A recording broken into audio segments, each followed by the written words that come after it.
My first.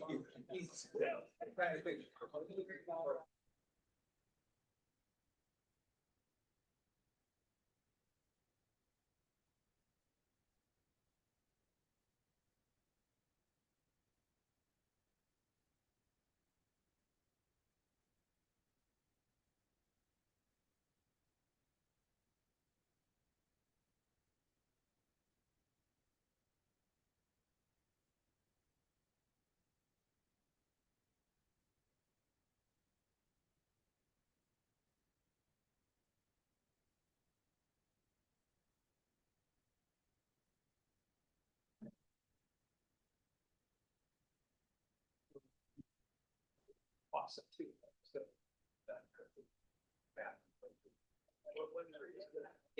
Ready? Okay. Welcome, everybody. I'd like to call to order the August 17th, 2026 meeting of the Healdsburg City Council. Can we have a roll call, please? Councilmember Hagley. Here. Councilmember Kelly. Here. Councilmember Mitchell. Here. Vice Mayor Edwards. here. Mayor Herod. Here. All rise for the Pledge of Allegiance. Allegiance to the flag of the United States of America and to the republic for which it stands, one nation, under God, indivisible, with liberty and justice for all. Motion to approve the agenda. So moved. Second. All in favor? Aye. Any opposed? The agenda is approved. We did have a closed session today, and I'm not sure exactly. No reportable action. Yeah, there's no reportable action. Yeah, thank you. Okay, we'll move on to announcements. We have a proclamation declaring August 26th, 2026 as Women's Equality Day. Councilmember Evelyn Mitchell. Thank you, Mayor. So proclamation of the City Council of the City of Healdsburg declaring August 26th, 2026, Women's Equality Day in the City of Healdsburg. Whereas on August 26, 2026, we mark the 106th anniversary of the enactment of the 19th Amendment to the United States Constitution, which secured the right to vote for women.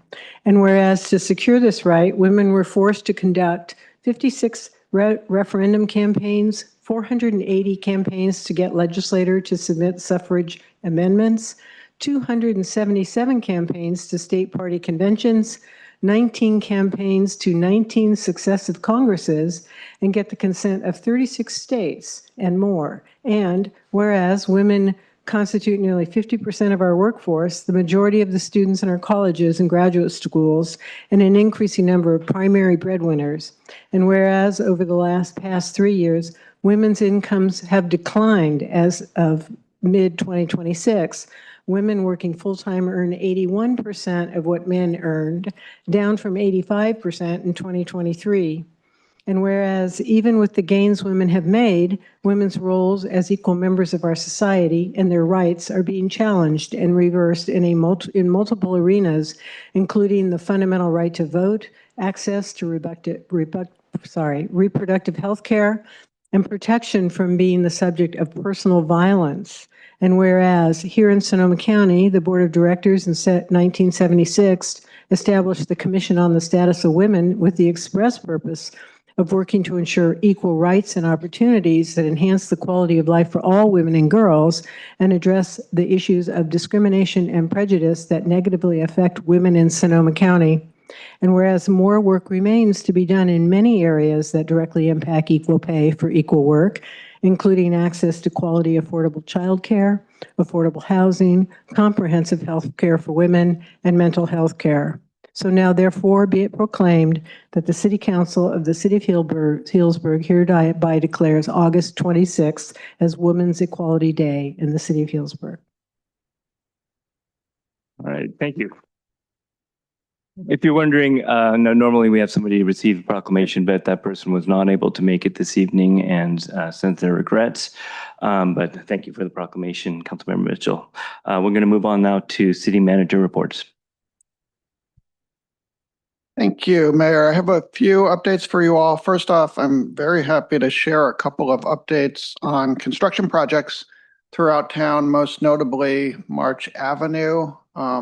That's been obviously ongoing for a couple of months now with some of the a lot of the concrete work. We're getting to what I hope is the most exciting part, which is the repaving of March Avenue scheduled to start on Monday, August 24th, so 1 week from today, and run through Friday, September 2nd. So it's actually a relatively quick schedule of work for this phase of the work, which is the most impactful.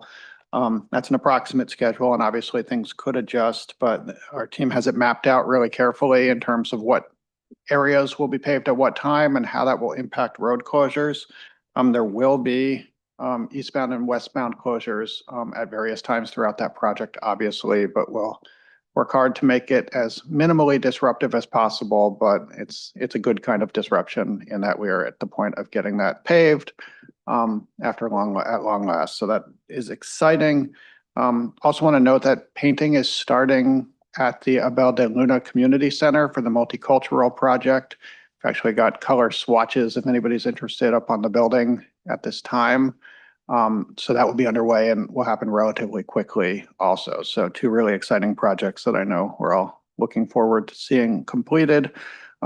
Probably less impactful, but I'll also note that we have work at the airport right now. So the Healdsburg Airport taxiway is undergoing rehabilitation. So there are impacts for those using the airport, but otherwise I just wanted to share this is a project that I know the council has seen before in terms of funding and capital planning. So that's underway too, and we'll have that wrapped up relatively soon. So just a few project highlights, but some big ones, and we're excited to get those wrapped up.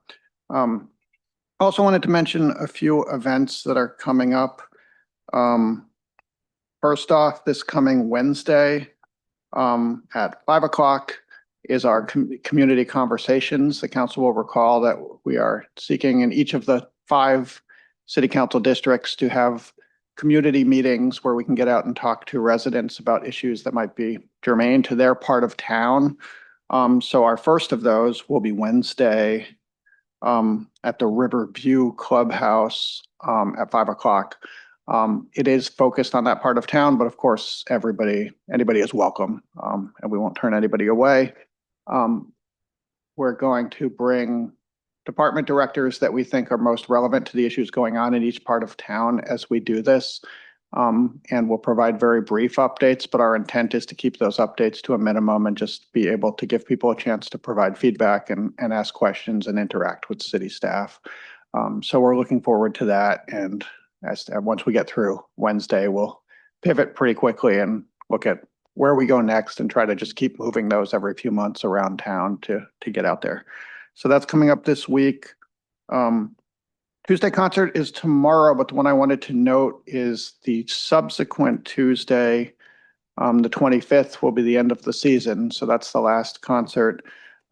It's also that evening a celebration of the 50th anniversary of the Healdsburg Museum. So that will be neat. And if that's not enough to get you out there, it is a Neil Diamond cover band to wrap up the season. So that will be fun. And then lastly, I wanted to put on your radars one more event, which will be not a city event formally, but something we're proud and happy to be able to support in the plaza. Will be a September 11th commemorative event. We heard from members of the public safety community an interest in doing this. And so we'll make that space available and do our best to support a gathering in the plaza September 11th, obviously at 6 p.m., where current and retired public safety personnel will be reading the names of fire, police, and emergency personnel who died in the attacks 25 years ago. This will be the 25th anniversary of those events. And so again, while it's not formally a city event, we did want to be able to support making that space available in the plaza. So we'll have more information to come on that, but I just wanted to give you all a heads up that that's obviously September 11th at 6 p.m. So more to come on that. I think that's all I have. I'm happy to take any questions. I was curious how long the airport repair work is going to take. Rough idea on that? I'm looking at our public works director, who I hope has an answer.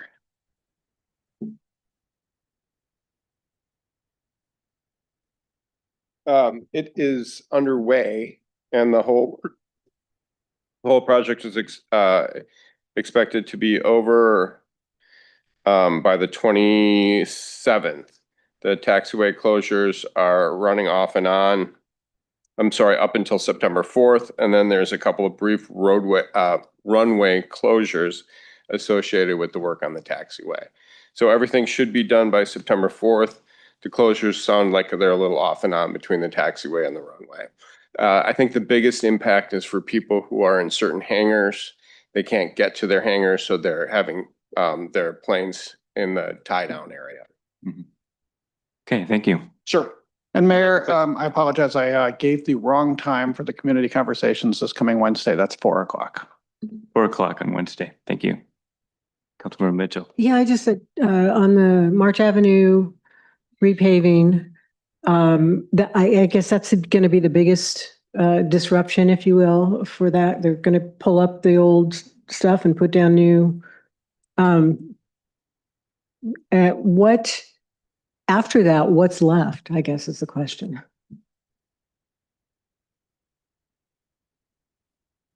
So the typical process after you pave, the asphalt needs to cure. You can't stripe it for roughly a week after.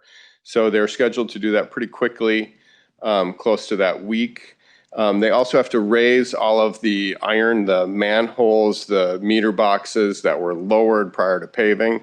So there is some work that goes on that's still somewhat disruptive, but not the full closures. And after that, it's kind of the cleanup, and it should be over pretty quickly after that.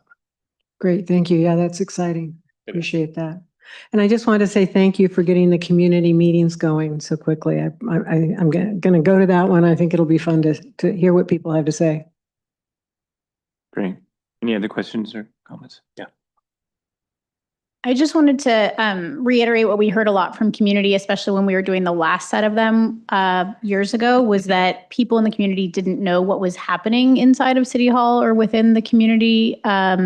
So using it as an opportunity to ask folks how they would like to hear from us and what avenues, since I know what a great job we're doing putting out information and I see it in various channels, but clearly there are folks that disagree. And so getting a better understanding of how they'd like to receive information about what we're up to so they feel informed. And if these folks attended, asking them how they heard about it maybe would be a good start. So thanks.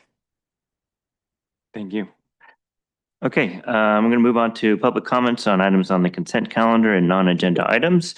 This time is set aside to receive comments from the public on any item of interest to the public within the subject matter jurisdiction of the council other than scheduled agenda items. Pursuant to the Brown Act, however, the City Council cannot consider any issues or take action on any requests during this comment period. Do we have anybody here tonight who'd like to speak for public comment? Welcome.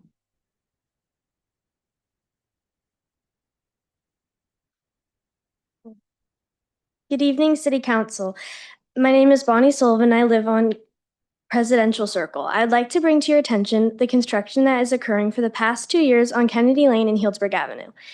There's a fence that came into the road and stopping you from using the crosswalk button. This past summer, I have been riding my bike through this intersection, and I have noticed that it is unsafe for all ages to not have access to the crosswalk button or sidewalk. I feel like as a community, we have been very patient with this construction. This past summer, I have seen little to no work done on this project, but the fence is still blocking the crosswalk button and sidewalk. So can you please ask one of the workers to move the fence so the community will have a safe place to walk? Thank you. Thank you. Next.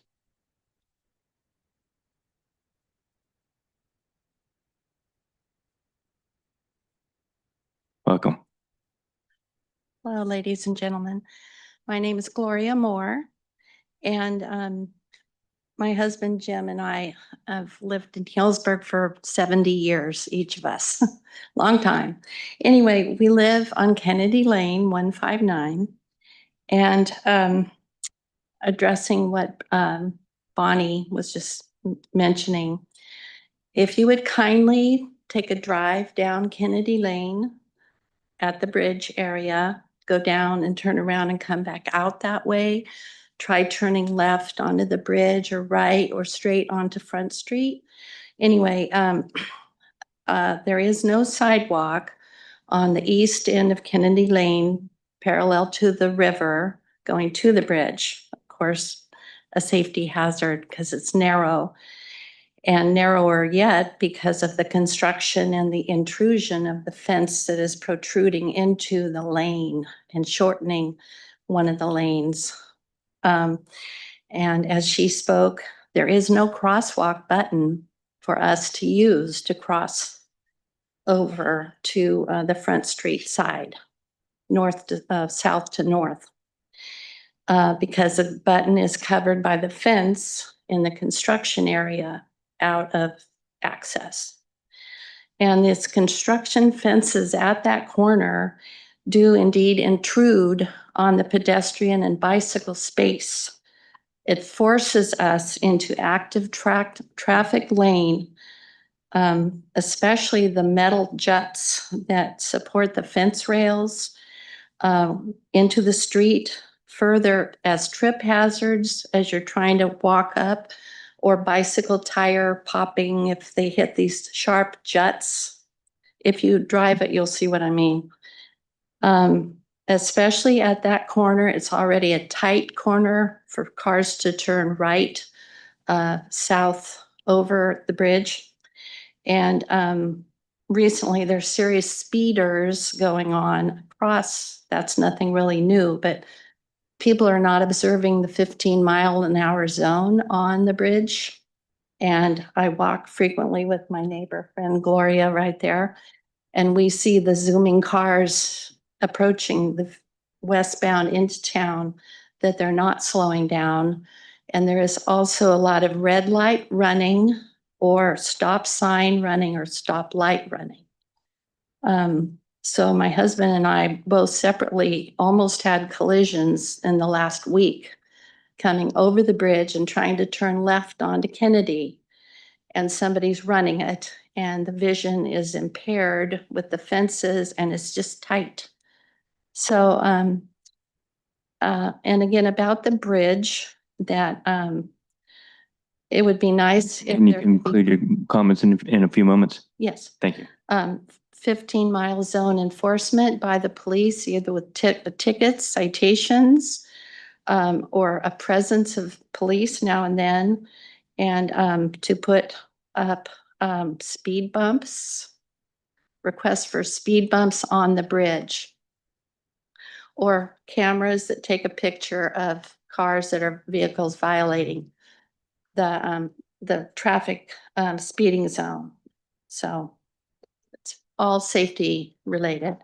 Thank you. Thank you very much for your attention. Next, please. Welcome.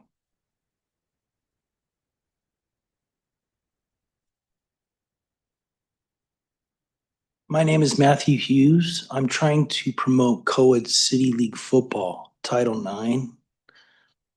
I'd love to see gratuitized nutrition and real estate also. You guys could put a Rogue River Community College in the city limits between here and the river's end and the ocean. You could put a BYU Northern California. We could go to a national rail and a city trolley. My main issue is the co-ed City League football. I think it ties into county health and gets into some deep politics. Thank you. Thank you. Thank you. Does anybody else have public comment this evening? Going once, going twice. Okay, we'll close public comment for the evening. Thank you very much, and I'll entertain a moment to approve the consent calendar. So moved. Second.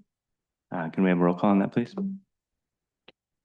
Councilmember Higley, Yes. Councilmember Kelly, Yes. Councilmember Mitchell. Yes. Vice Mayor Edwards. Yes. Mayor Harrod. Yes.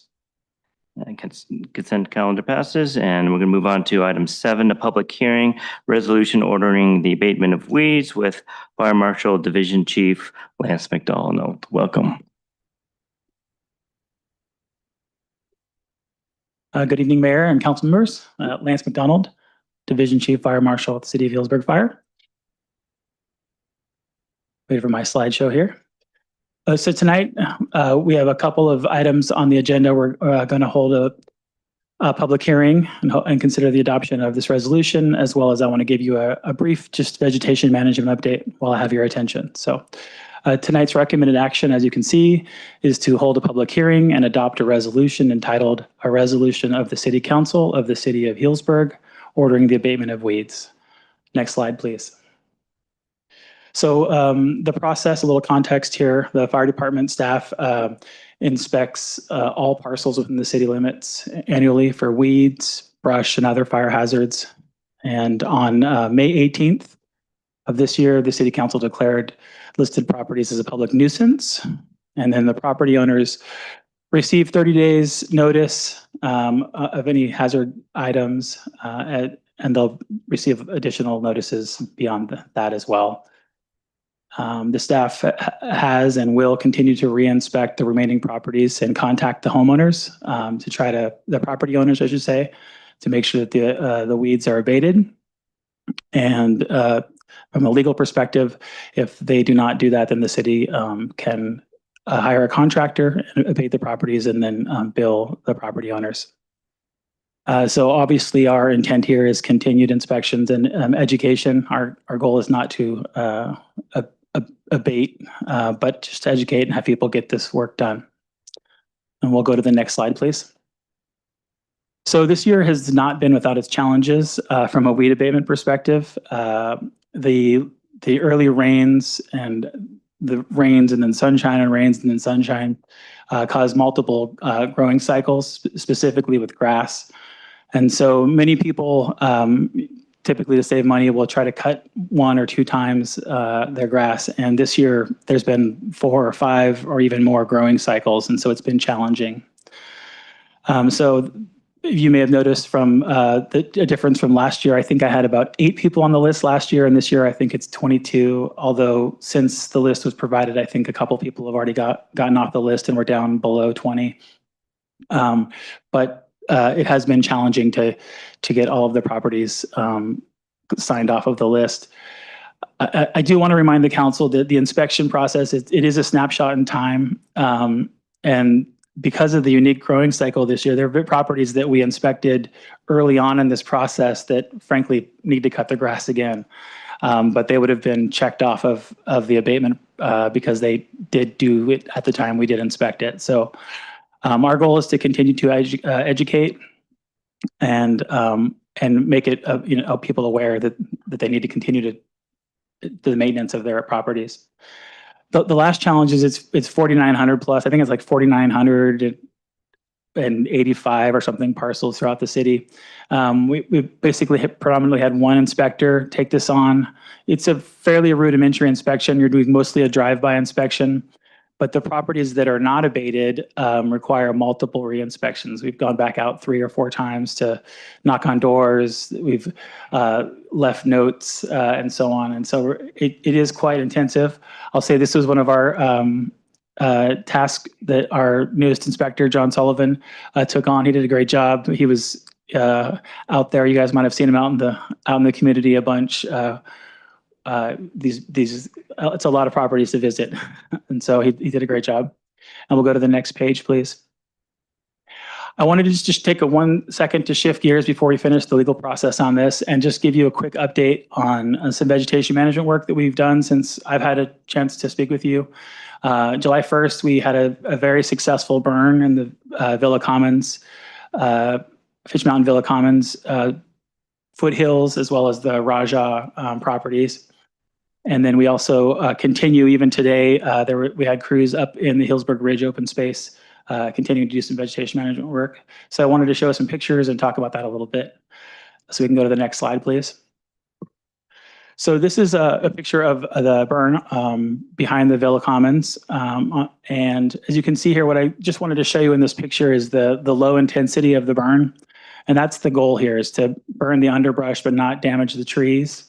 In years past, when we've had to be a little more aggressive with our burns because we had to get the site to a manageable level. And I would say we're kind of there now. And so this burn went off kind of without a hitch and was really successful and a nice controlled, slow, low intensity burn. Next slide, please. If you look here, this is just an example of how we're kind of building a buffer. If you look in the on the picture on your right, is in the back is the Gauntlet water reservoir. You'll see they're burning up next to the road. That's the Gauntlet Road or the end of Sunnyvale. And again, low intensity burn, but the idea is that buffer as we burn it all the way down towards closer to the homes, building that nice buffer zone in there. Next slide, please. This is a picture I wanted to show you. This picture was taken in December of 25, and in August of 2025, we burnt this area. This is in the Healdsburg Ridge open space, and this area was full of underbrush. If you may have ever hiked up there, you may have seen this area. It's near the Russian River Overlook, but it had piles of dead and down trees there, and we were able to burn and consume that. And just a few months later, it looked like this. So it's both from a fire safety perspective, but it's also ecologically sound practice as we're trying to be good stewards of the land. You can see this is really good for this property. Next slide, please. This is some picture of the CAL FIRE team working on the Healdsburg Ridge open space. This picture on the right is Frog Pond Road, as it's known. If you notice all of the brush piled on the right side there, that's the bay laurel that's fairly invasive in there, and lots of poison oak in there as well. If you've hiked there or run there like my wife does, you'll see that. So what we did here is we cleared about 100 feet up from the roadside, trying to create a shaded fuel break in there and raise the ladder fuel canopy separation. And so the brush was dragged down to the road, piled up, and then chipping has been going on since then, both traditional chipping. And then if we go to the next slide, you'll see what we call a track chipper on the left. And that chipper can kind of mobile around and track in some of the steeper areas. And so we're able to chip quite a few piles of brush, and you can see the good separation again, keeping ladder fuels out of the oaks, keeping a nice healthy shaded oak forest. And then the idea again is that this is early preparation for in hopes for another fall burn. So we can burn up there, have a broadcast burn that'll be successful and safe again in this park. So Mother Nature has to be cooperative. The harvest has to be over. CAL FIRE has to be available. We have to have crews available. So a lot of things have to align for us to do it. But it worked out last year, and so we're prepping for it again. And in the meantime, it looks like this. And with that, I'll go to the last slide. Just reminding you, get up tonight's recommended action. And if you can go to the last slide, if you guys have any questions, I'm here to answer those. Great. Thank you for all your work on that. It's so important to us to be safe and to be prepared this time of year and throughout the year. So thank you very much. Do we have any clarifying questions from the council before we go to public hearing? Thank you for the presentation. And I apologize if you already answered this, but for the burns that we're doing on the Raja property or Fitch Mountain Villas, which is privately owned land, what is the source of funds that who's doing the work and who pays for the work? Yeah, actually, thank you very much for asking that question. I meant to mention that all of the work I showed you just now was at no direct cost to the city. We leverage our relationship with CAL FIRE to do the work. So it's staff hours for the burns on burn day, but the rest of the work is predominantly been held out by CAL FIRE. So the state is supporting that. And is that through a grant? We apply for it, or we just say, hey, we've got some areas that need a treatment. Can you come and do it? Yeah, it's somewhere in between those two. It's not a grant, but it's a little more formalized than that. We work on them they have certain projects throughout the year that they work on, and they allot certain times in their calendar to work on those projects. Right now, the crews are only working on Mondays in Healdsburg, and I think Tuesdays they work in Guerneville and kind of move around. When the project first started, it was a little more intense. We had them here for like 3 or 4 days a week to get the main part of the work done. And so part of that's building the relationship with the CAL FIRE. We have 2 amazing battalion chiefs, and Paul Fleckenstein and Marshall Tuberville, that help work directly with us. And then part of that is their initiative that was given to them by the governor for creating some of these projects. Great, thank you. Yeah. Great. Yeah, this is like the first year we've had a lot of people not comply, it seems, on that. Is it people who have complied in the past, or it was the weather because it required additional mowing this year? What was the change from the last few years? Yeah, it's a good question. I think it is a little bit of that. There are a couple of properties that have certainly complied in the past. Property owner that specifically owns a few properties. I anticipate we're going to get those done. It just hasn't happened yet, and so we're going to continue to work on that. I do think the growing cycle, I should say, did make it challenging for people. We are reminding people to cut their grass, but we also want them to do it safely in the morning when the RH is, that relative humidity is higher and it's safe to do so. So kind of cut your grass, but do it before, say, 10:30, 11 o'clock if you can. So there's less opportunity to do it as the summer fire season is here. But we're going to follow up, and I'm confident we're going to get everybody on this list to follow through. A simple thing like having a fire extinguisher or hose available while you're mowing can go a long ways. Yeah, I appreciate that. Good reminder. Thank you. Councilmember Mitchell. Yeah, I don't have a question, I have a comment, because I live in the Villa Commons area, and that picture was just right down the street from us. And I just wanted to thank you and say, I mean, it goes really smoothly. It's kind of an amazing thing. The setup, all the trucks come out and the hoses, and, the preparation is probably more almost than anything else, right? And you feel safe and secure. So I just want to say thank you for that. Yeah, I appreciate that. Yeah, for sure. The preparation is where all the work is. Burn day is kind of the fun day. goes as planned, obviously. The Fitch Mountain Villa Commons provided lunch for all of the crews. It was like 55 different firefighters on scene that day. So that was a really nice, they supported the burn, and we really appreciated that. Yes. Okay, I'd like to go ahead and open it up for public comment. The public hearing is now open. If you have something to say on this item, please come forward now. Do we have anybody here who'd like to speak on this? Okay, seeing none, we'll close the public hearing and bring it back to council. Do we have any other comments or questions at this time? I'd like to adopt a resolution ordering the abatement of weeds. Second. Roll call, please. Councilmember Higley, Yes. Councilmember Kelly, Yes. Councilmember Mitchell, Yes. Vice Mayor Edwards. Yes. Mayor Harrod. Yes. Okay, thank you very much. All right, we're going to move on to item 8A, when the time comes, pilot program update and contract amendment with Recreation Supervisor on a grant. Welcome, Anna.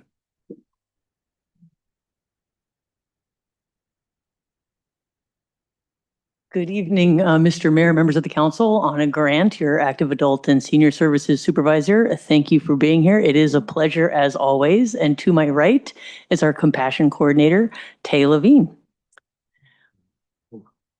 First, just the recommended action. There's been a slight change in today's presentation. We had planned on bringing you forward a budget amendment. We'd like to do that at another time. And today, focus specifically on this pilot program update and what we've learned thus far, if that's agreeable with the council. Fine, thank you. Thank you then. In that case, I'll take the next slide. I wanted to open with just a quick snapshot of what we are at the Senior Center. We are a pretty important part of our community. It's a fun, welcoming space if you've stepped in before. We offer classes. We have all types of events and many, many celebrations that we do at the Senior Center. It's been quite the positive place to be. But it's also a space that our community comes seeking information. And they're looking for information specifically on age-related questions. Some of these questions are profound. They're challenging, and they're end-of-life questions that have future care decisions. Back in 2024, Taya here and I sat down and she said, "Did you know something? I'm a death doula. What do you think of that?" And I said, "That is absolutely amazing. We get people that come into the Senior Center often with questions. I'd like to know more. And she said, "Let's think about bringing something forward to our community." And of course, I said yes. So next slide. In the summer of 2024, we had this conversation. It grew and continued, just talking about bringing forward this end-of-life planning and support resource to our community. Flash forward to February, our Senior Citizens Advisory Commission adopted a Compassionate Communities pilot program as one of their goals for the fiscal year. Then in April, you members of the council had a goal planning session. And in June, City Council, thank you very much for adapting the compassionate communities as a goal for your fiscal year. Next slide. So we then formed with our Senior Citizens Advisory Commission, a Compassionate Communities Ad Hoc Committee that consisted of both staff, our Compassion Coordinator, Ms. Tay Levine, and our Senior Citizens Advisory Commissioners, Brown and Erickson. And we immediately launched into a discovery and development process about validating our community's needs, looking at whether sources and materials were around, doing our Latino community outreach, and looking into funding resources. Next slide. During that process, what we unveiled, if you can recall from when we last met with you in December, what came out of that was this three-pillar concept of empowering choices, navigating life's end-of-life's journey, and then the healing process, all centered around peace of mind. Next slide. Then in November of 2025, we had this fantastic concept. We brought it forward to our commission. They received the draft of this and they endorsed the launch of our pilot program. And in December, you, the council, then gave us permission to go ahead and launch. It was a very exciting day for all of us. I'll take the next slide. We immediately, again, continued our working on this in February and April. We started building in I want to specifically focus on our compassion, language, and messaging that we started to deliver to get our community members, our seniors, really focusing on what we were doing. And with that, the next slide, we were able to develop and come forward with a program name, When the Time Comes. Some materials such as what you see in front of you, a trifold brochure. We developed business cards, a logo, an emblem, whenthetimecomes.org. And we started to talk about it in our Senior Center newsletter, and even the local paper picked up a story in January in the local Tribune. And that is where I'm going to actually hand it over to Taya to talk about what happened next. Good evening, Mayor and Council and City staff. It's a pleasure to be here to tell you a bit about our early experience with the program implementation. As Anna said, we prepared in the early part of this year to introduce the program to community and welcome their involvement. And we did that with an open house on April 27th. That gathering was intended to both share information with community about what was available and what they could expect in participation in the program, but also to invite their contribution to the prioritization or the sequencing of the different kinds of learning sessions that we were prepared to offer. And that input proved valuable in programming the work that has ensued ever since. We weren't quite sure what to expect with that day, but as these images show you, over 100 people showed up. And I think in general, what we've been experiencing with the program, beginning with that moment, was a bit of a myth busting about people not wanting to talk about this, because in fact, people are deeply grateful for the opportunity to talk about it. And so what we've been experiencing since this moment is a monthly cadence of program offering. It's kind of the core of the What the Time Comes program is being seen as and experienced as at this time. Thank you very much, Raina. The month involves what I like to talk about as a feed your head and speak from the heart kind of cycle of experience. We conduct what we call a Death Curious Gathering. It's a place on the second Monday of every month in the afternoon where experts and practitioners in the field of death care come and share information with our community so people can be better equipped to interact with systems and programs and services when the need comes, when the time comes. And we're doing that in a way that is explicitly mitigating a sales pitch. We're bringing in people who are there to really inform and help people be as grounded as they can be with information to support themselves and make decisions on their own behalf. The Speak from the Heart portion of the monthly cadence is a community conversation circle, and they happen on the third Thursday of every month. This month, it's this week on Thursday afternoon. We spend an hour and a half together just sharing what's on people's hearts and minds related to thinking about and experiencing death and dying. And I'll tell you that every workshop so far, we started out with an assumption we might have 24 people and created a sign-up sheet based on that, and every program has had 40 to 45. And the Dying to Talk About It circles has a pretty steady, it's a drop-in thing, but there's been about 15 to 20 people every time we've offered that as well. We just completed our first grief and bereavement program. It's an 8-week cohort. It's a small group. It's an intimate process of 8 weeks for people who are still stuck, if you will, with grief, and giving them a way to move through and forward and live with loss. The program's conducted by a woman who lives on Rockpile. Her name is Betty Durso. She's a lovely human being who's donating her time, as everyone is, to this program. And I discovered her because she was conducting this program at the Cloverdale Senior Center, and our Healdsburgers were going there. That's how I found out about it, from a friend who took part in the program, and she was willing to do it here for us, and we're deeply grateful. We're going to run that program again beginning in the latter part of October into early December. There'll be another opportunity. Hoping to create grief groups going forward. We're just not at that place yet with people, availability, and resources. And then the last component of the program is the availability to come and get help and support with individual needs. We created a space in the senior center that we're calling the Compassion Corner. It was a little space right next to Anna's office, and no pun intended, it was a dead space. There was like janky furniture and people might sit there to read a paper or something. It was used, but it didn't have a purpose. And with a very little bit of just kind of softening it up, it's become a place where people can come to a lending library to get forms, information, and then I have office hours. About 24 people have come forward since we began, with everything from I'd like to get a burial plot next to my husband at the military cemetery in Southern California, or I live in a Section 8 apartment and I want to know what's going to happen to my body when I don't have any more money. Or my husband died on Wednesday and I need help. Or 2 brothers who are caring for their parents and don't know what they need to know and wanted to be on good footing. I want to clone those guys. They were like incredible young men to work with. So the Compassion Corner, again, is another place where people can avail themselves of some resources and support. That's sort of the monthly cadence of the program right now. In terms of where we're headed next, I mean, we've only been running since April, and we're enjoying, I would say that the gratitude and the relief that people express that this exists is gratifying and also validating that the need is there and that this way of meeting it is meaningful to people. Every time they tell me that, I tell them, thank the city. Make sure you thank the city for saying yes to this. So where we're going is we have a continued program cadence throughout the end of the year. Just to be illustrative, the September workshop is going to give people a chance to understand what palliative care and hospice care are all about, with a retired hospice director and a palliative care nurse available to answer questions. In October, we're doing a program on the body's journey so people can appreciate that here in California, there are many, many options for what can happen with your body when you're no longer alive, and want people to be aware of the choices available to them for that.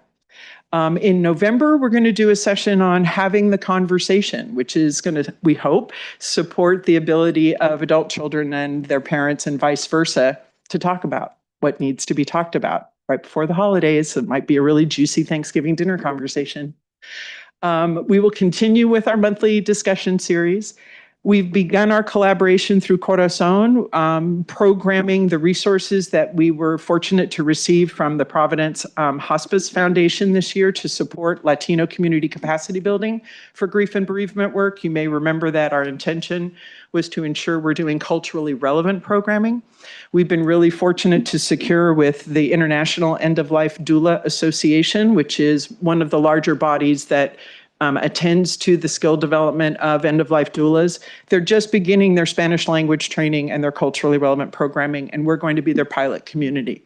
That program is slated to launch in February of next year. So we're super excited about the work getting going in that trajectory as well. And I'll let you know just anecdotally that other communities in the county have reached out and asked about what we're doing and want to understand how they might emulate this scope of program.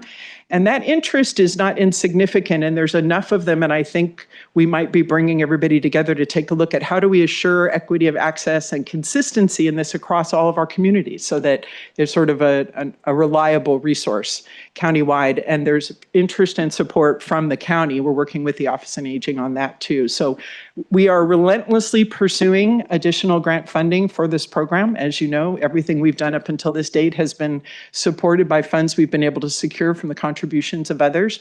There is a donate button on the When the Time Comes org website that's available for the community to make contributions to the program, because we always sort of envision this being a little bit like the gazebo project or the open space, where the city is devoting resources, but the community is meeting them too with their own interest and commitment. Next slide. Okay. So that's an update from us, and I'll welcome whatever questions you might like to have answered. Thank you. Great, thank you. Before we go to clarifying questions and public comment, I'd like to just get an understanding of the budget piece, the timeline on that, and where you're at, so we have an idea of what's happening there, please. So we recently received a $10,000 in funding from Healdsburg Forever, and as well as Taya had mentioned, the $60,000 from the Providence Hospice Foundation, and the $60,000 is earmarked for Latino grief and bereavement outreach. We're still really going through that grant funding that we received. We're not quite ready to give you a full budget report. We'd love to bring that forward to you at a future meeting if we can. And I think Are you thinking sometime in the fall, or? yeah, and I know that we're also looking, at the community services budget as a whole in general, so we'd be happy to be bringing that forward to you in the next few months. Okay. Is there anything more that should be added to that from staff? It's part of the agenda, so I just want to make sure we have some completion on this for the time being. But No, I would concur with that. We don't have a precise time limit at this point. We wanted to continue with the general program update tonight since we agendized that. But I would concur that we, in the next few months, expect to be back. okay, thank you. So I really appreciate the update. I've been dying to get some of the detail on how the program is evolving, and it's really inspiring, and you're doing a lot of great work. So I was really happy to hear that. I'd like to see if anybody else has any questions about the presentation. No. Okay, let's go ahead and open it up for public comment then. If there's anybody who'd like to come forward and speak on this item, now's the time. Okay, not seeing anybody who wants to come forward, we'll bring it back to council and see if there's any other comments. Go ahead, Councilmember Kelly. Thank you for the presentation, and it's really great to see kind of the trajectory that this program has had in the time from which you started talking to us about it, and now that it's up and running, and those photos really speak volumes. And I know some of my colleagues were there in the photos and at the launch, and I've just heard anecdotally through folks in the community what a great resource this has been. And clearly there's high demand, as evidenced by the number of people who are showing up and participating. And so it's great that we're offering this service. I'd be curious, and don't feel like you have to respond on the spot, but curious how many of the people that are attending are Healdsburg residents versus people who heard about it, word of mouth through other places. I know we have a lot of folks, because we have such stellar active adult services in Healdsburg. A lot of, when I'm going for the bistro program, I meet people from Cloverdale and Windsor and others who are sitting there, saying, you guys really are the best in town, but obviously our seniors go up to Cloverdale as well.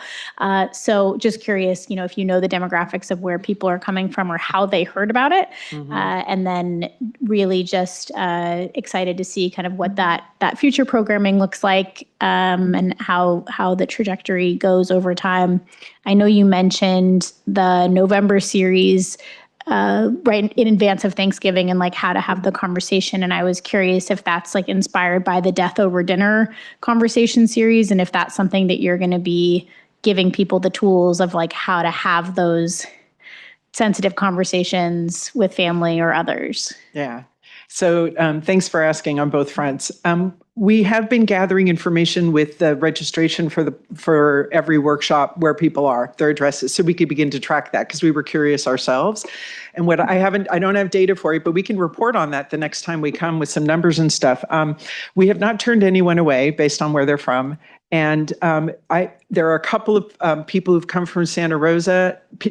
A couple of people have come from Sebastopol. The interesting thing, when I looked at the rosters and ran them through a wonderful little AI agents processing, because I was curious about, are we seeing the same 45 people? Is this like people are going through the whole thing or what? And to my surprise, because I feel like I see the same faces a lot, There wasn't as the ratio of people taking everything wasn't quite what I thought it was. I don't know the answer to how they're finding out, and we need to begin asking that. And so that's a helpful prompt on that front. Thank you very much. I hadn't considered the death over dinner construct. I was thinking more in the lane of conversation project as the way to resource, but the suggestion around death over dinner and its construct would be really worthy of looking at and seeing how people might find that an easy entry point. So thanks for mentioning it. I'll go take a look at it. Great, thank you. And I think just as we are such generalists, like we look at so many different things across a variety of different issues, whether it's, potholes, sidewalk access, or how to keep the lights on literally in the city. A lot of what we hear is as the number of seniors and the aging adults population in our community, and just knowing the demographics across this community, and with the addition of, intentionally, right, we're building senior housing in the community, Enzo Village. Otherwise, there are a lot of seniors in this community. And so just, knowing that we have resources for folks who are starting to think about when the time comes, I think is a great thing that we're offering. So thank you for what you're doing. Okay, thank you. I just wanted to add my thanks, and the fact that there is such interest in this community is not surprising, but it's really great that need can be met, and that the city is doing this. It feels unique to Healdsburg right now, but just thank you for coming up with the idea and implementing it. I appreciate it. Yeah, thank you for the presentation. I appreciate kind of getting an update. And I'm glad that this is coming back. I had a couple questions around the budget that when it does come back, maybe you can incorporate a little bit some of the questions that I had. First, what's the estimated annual cost to continue operating the program? So like you mentioned, we're going to be looking at community services. We've received emails about the meals at the senior center. So that we've got to look at everything. And I want to make sure we have accurate information, and the staff report specifically excluded staff time. I don't know if that's a lot of time or not, but I know there's other budget items where staff time is allocated half here and how many hours here and all that. So it'd be great to have that included. And I'm assuming some of these things look like they were one-time expenses, like the flyers, the software, some of that, which is already paid for. And the flyers are, once they're out, some of this, maybe there's minor updates, but so I'd like a little segregation between what are one-time expenses to get this program up and running and the expenses associated with the ongoing costs of the program. Let's see. And then for the Providence Hospice Foundation, the $60,000 for multicultural grief and bereavement capacity building efforts. So again, it sounds like it's building the capacity for phase one, and then what's after, like, does that easily fold into the program we already have, or is it something additional that we need to look at? Let's see. And along with that, I was curious if there's specific issues that Providence was looking for the city to take on, or are they looking for a one-time event? And if it is an ongoing city program, what's the expectation on funding the ongoing program? Is there continued funding? Obviously, if 60 grand is a lot of its startup, maybe it's an ongoing lesser amount that helps. And then the final one that might be a little bit more uncomfortable, but you kind of mentioned there's a link on the website. I'd be curious if there's an opportunity to recover some of the costs through the program for non-income qualified clients. So we're looking at Foley Pavilion for different types of events, some cost recovery. I'd be curious if there's some model that could be explored and taken into account. Other than that, I think you're providing great information to people that really don't know where to look. So thank you. Vice Mayor Edwards. Yeah, I just wanted to thank you because this program is just, sometimes we think a program's needed, and it's really nice to when it comes forward that it shows that it really was needed. And I think the important part of it is that it makes a segment of our community who might felt uncomfortable, might not felt they had the needs to get this information, to have that available at the senior center. I mean, we are truly reaching out to a wide range of our residents, particularly when you may not think that Healdsburg would have a need for this, but it shows when you dig down, we are a wide community. We are not just top heavy, bottom heavy. This is really addressing our community across financial needs. And so I really wanted to thank you for this program. And the proof is in the turnout.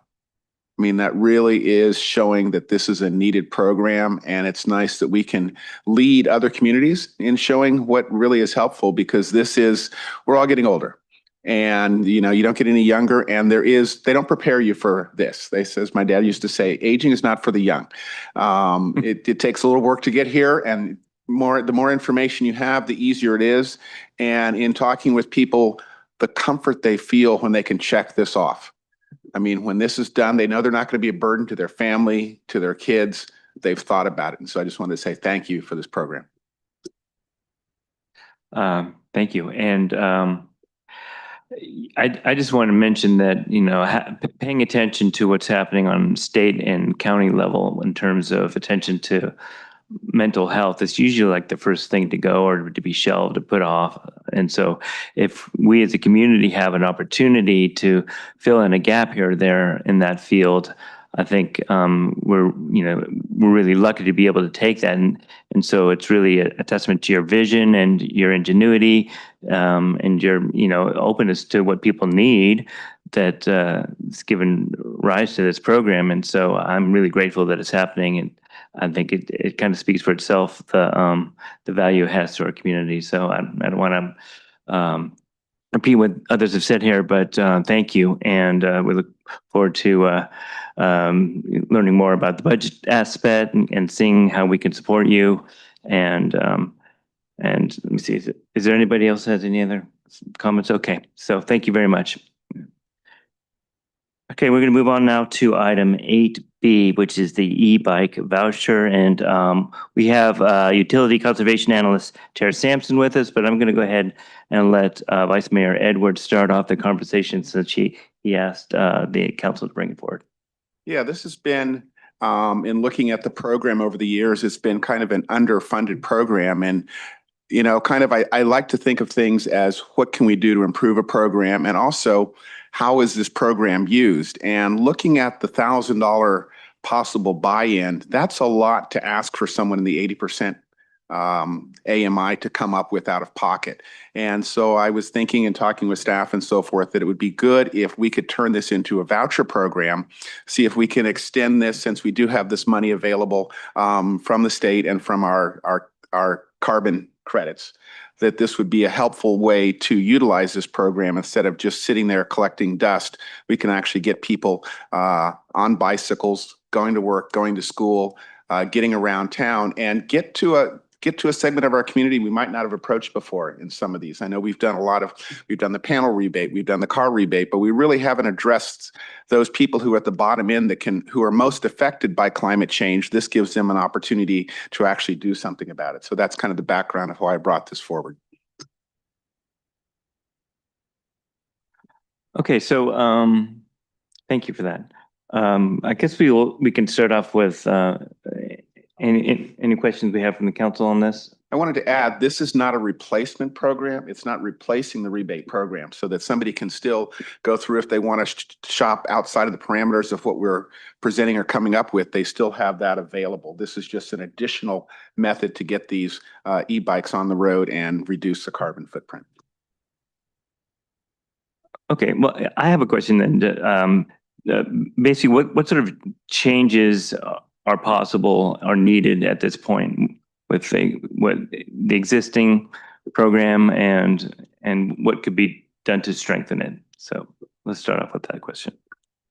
Sure. So I think a good place to start is kind of a general overview of what the current process looks like with a post-purchase rebate that we are currently administering, and then what a potential voucher process could look like.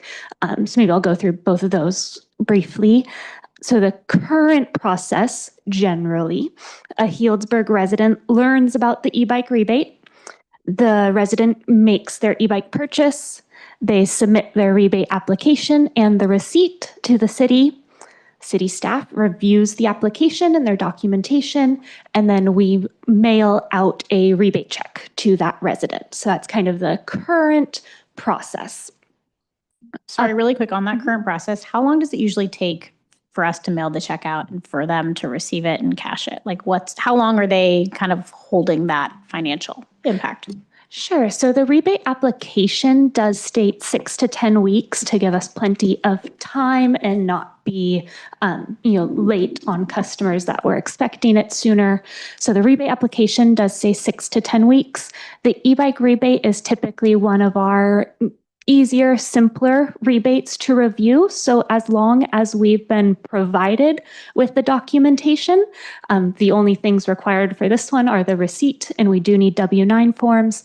Once we've been provided with those, it's a very quick review. We get it to finance. Finance does typically take about 2 weeks. I'd say more likely is about 4 total. But again, the rebate application does state 6 to 10. So this one does depend on getting that documentation from the customers. Again, sometimes that might sound simple. There's certain customers where I've been requesting the receipt for a while now, and so that can also sometimes depend on the customer, not on the city staff review.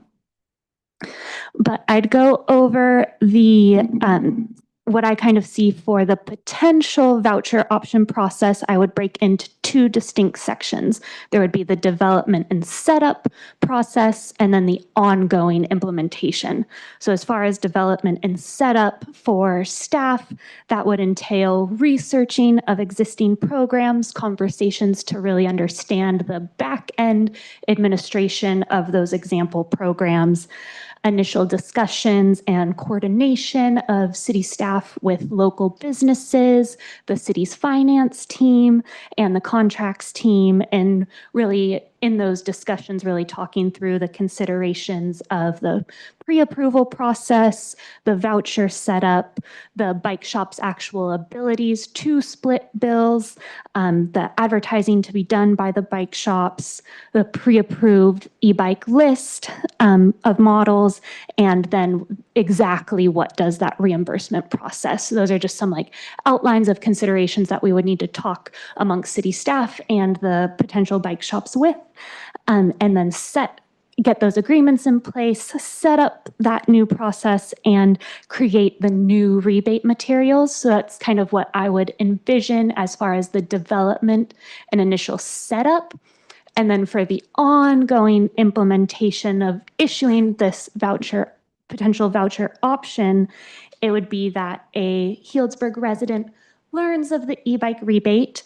They submit some sort of pre-application form. City staff lets them know that they've been confirmed for eligibility and gets them that voucher, whether it's physical or emailed or a unique code, right? All considerations that city staff and the bike shops could discuss. And then staff would also inform the bike shops that there's a recently approved one, be prepared that someone might come in looking to use a voucher and purchase a bike. The bike shop would split the bill or deduct that rebate amount up front, and then the bike shop would send an invoice or receipt to the city of Healdsburg requesting their reimbursement because they've already deducted that amount from the bike sale. Healdsburg would review that and then process the rebate, and additionally do some spot checks and verification that the vouchers really are going to the intended residents and for approved e-bike models, and then talk with the bike shop about if that is not happening and that we wouldn't reimburse if that's found to be occurring. But otherwise get those invoices in from the bike shop and reimburse them, since they would have already provided this upfront rebate to eligible approved customers for pre-approved bike models. Yeah, thanks. Go ahead. Are we just talking about customers who are income qualified care customers, or are we talking about all residents? I guess I'm asking Councilman or Vice Mayor Edwards because you were. Yeah, I'm fielding- thinking care customers, particularly, and I liked your question about the amount of time it takes is 4 weeks, because that could catch somebody on a credit card cycle. If they were to use a credit card, they would then incur interest if it wasn't in time, and it kind of takes the stress off. People calling the city, I could see going, when is that coming, kind of panicking and so forth. So no, it would be the same qualifications of the current rebate program, just making this a voucher option. And in case folks, because it was kind of hard to find in the staff report, but thank you for including it in the earlier item from the consent calendar.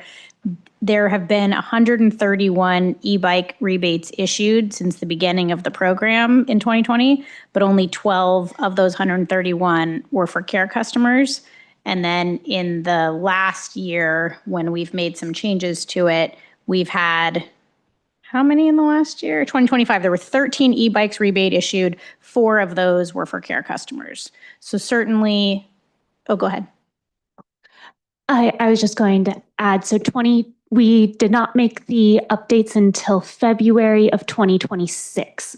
So the 2025 was still with the older program of $700 for care customers. I do have, if you'd like me to say them, I do have some 2026 numbers so far. Great, that'd be helpful. Okay, great. Because we went from $700 to $1,000. So in 2026, is that right? Correct. Okay, Yes. for a rebate. Mm-hmm. Yes. So in February, City Council authorized 700 to 1,000 for care customers, and then also going from an allotment of 1 e-bike rebate for all households to still keeping that 1 allotment for non-income qualified households, but the low-income care households can get 2 e-bike rebates now. So those were the 2 changes made in February 2026.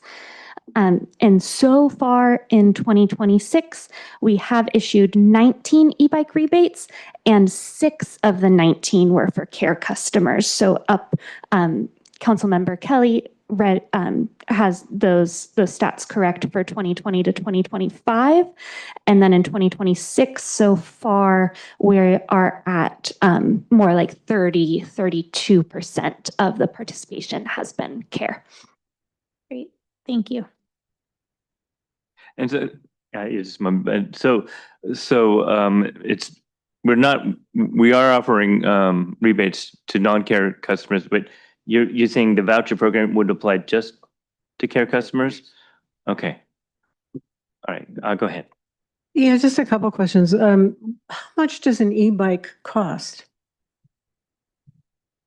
Sure. So it varies based on the one that you are selecting, but the average cost so far this year has been about $2,000. I do actually have that. Let me pull it up. The average cost so far this year has been $2,100 approximately for the e-bikes, and the care. But when you look at just those 6 care customers so far in 2026. The average was 1,600. And so are there specific types that we will reimburse for? Because I'm assuming that maybe the bike shops in Healdsburg costs might be a little bit more than where you might be able to get it somewhere else, like at Walmart or whatever. And we're going to be forcing them to buy bikes. They could buy them somewhere else, but to get the, I don't know, to get a voucher, they'd have to buy it in Healdsburg. Yes, if City Council were to direct staff to move forward with a voucher, I believe we would only be looking at sales in Healdsburg. So that would be local Healdsburg options for getting that upfront rebate. But then I believe what Vice Mayor Edwards is suggesting is that the existing rebate still exists. So customers could choose to buy a bike elsewhere and get the post-purchase e-bike rebate. So I guess my question then is this a real problem? Have we heard about it? Do we know about it? Are we assuming something here that people can't? If you're going to look at buy an e-bike and you can get $1,000 rebate, but I can't afford to pay $2,000 and get $1,000 back, are we making that assumption? I think we were just heard that the people who are using the care program are buying a much lower price bike as the average of $1,600 as opposed to the average of $2,000 for non-care customers. So, okay, that makes sense. But I guess I'm just still not sure that is the reason care customers aren't buying e-bikes is because they can't afford the $1,000 up front. I'm thinking and looking, one of the things when we talked about equity is when we were talking, even being on council, if we need to go somewhere, you have to have a credit card. You have to put it on your credit card and get reimbursed. And a lot of people aren't able to use that credit card. And then if you use the credit card, you've got a 4-week window that if you want to pay that off, you might not get that rebate check in time. So you're going to incur interest charges. This is just trying to think of people who live paycheck to paycheck, and to come up with the money to set aside, to save it on top of all the things that are going on. This could really help them get around, be mobile, and really participate in climate reduction. I think the spirit of it is certainly important, but I also am concerned from the description of what it would take to administer such a program, that the cost to the city could be significantly higher than issuing a rebate check. So I would be concerned about that whole process too in this discussion. I definitely think we should tackle that. I do want to just add to what Councilmember Edwards says, is that for a very long time, you had a gulf between folks who were walking or taking public transportation or had a car, and there was nothing in between. Except the bicycle, and that's not always going to be the right choice for a lot of people. And so the advent of e-bikes that are, relatively affordable, will also get a lot of miles and have, are much better quality than they were a short while ago, is really filling a gap. And that's why we're seeing so many more of them. I mean, some people just like it for fun, but I think for a lot of people, it's a growing necessity. And so that's why I think should be interest in this program. Go ahead. Quick question. What's the percentage of our customers, the utility customers, that are on the CARE program? It's approximately 11% of the electric customers receive the electric bill discount. Okay. And year to date, 32% of the bikes that have been sold. Yes. CARE customers? 6 of 19. Okay. It's percentage wise, it looks impressive, but when you're actually talking about bikes, it's 6 bikes. Question I had was, as I was thinking about this, is, this also benefits our local bike shops. So I'm curious how much of this we could put on them to kind of pre-qualify their customers who are going to buy a bike as part of their customer service element to gather the package. I'm not quite sure, maybe you covered it, but what all is included in that application? I'm assuming it's public information, or, they're having to give tax information, but is there some of it that we can put on the retailers to help? Here's the documentation you'll need. Take this over to City Hall. Healdsburg's small. Bring it over, give it to this person. And then there's something that goes back to, the bike shop that can say, yep, they're qualified for $1,000. They're all good to go. So we kind of put some of that gathering information, or, you said you're waiting for receipts, kind of put that on the bike shop. Yeah, so I think in the voucher scenario, I would not see the receipts necessarily being the holdup. I would be hesitant to put the qualification on the bike shops, because myself and the administrative technician that supports some of the rebate programs, we are checking if someone is an active CARE customer. That is private, confidential information. And then we're also checking if they've already received a rebate, and if so, how many. Again, private, confidential information. So if that were to be something that the bike shop was collecting, they would need to actually collect like tax forms from the past year and do that qualification, which is a lot to ask of them. Well, yeah, and we wouldn't want to do that. So I appreciate the clarification. I'm just trying to figure out how we can streamline this to Councilmember Mitchell's point. How can we make this easier, streamlined, not just for the customer, but for staff with the amount of time doing this? Is it possible to shorten the time, provided that, we can't do anything if somebody's not sending in a receipt? I work at a bank. I deal with the same thing with people who are waiting for documents. I can't move forward until I have everything. So I get that. But is there like a shorter time frame that staff could commit to in terms of turnaround, And provided we have a complete package? I don't know that I think this is a good question. I'm not sure if you're prepared to give a really complete answer to that right now. And I think that would be okay if you didn't, because what I'm starting to imagine is that, that obviously this would have to come back to us and we'd have to have some more detail on some of these components in terms of staff time, expense, and so on. Is that right? Yes, I agree. If this is something that council would like staff to work on, staff would come back with what is that proposed most efficient process. But given the current post-purchase, it can't get much shorter than 4 weeks, just given the administrative technician receiving it, passing it on to me reviewing it, and then our city finance department having like a minimum 2 weeks to get the rebate check actually created and out in the mail. So, but I don't think that the concerns are about the post-purchase rebate. It's the consideration of if the city council would like staff to be developing a upfront voucher.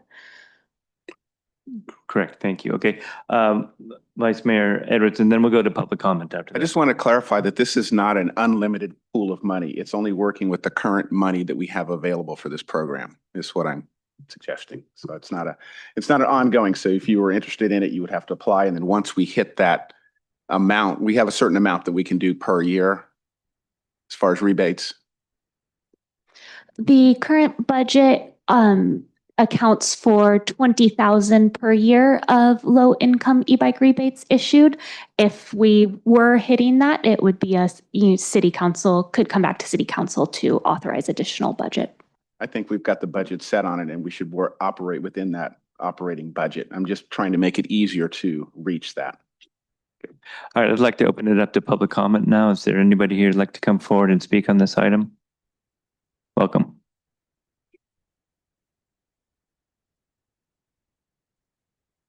Hi there. Good afternoon.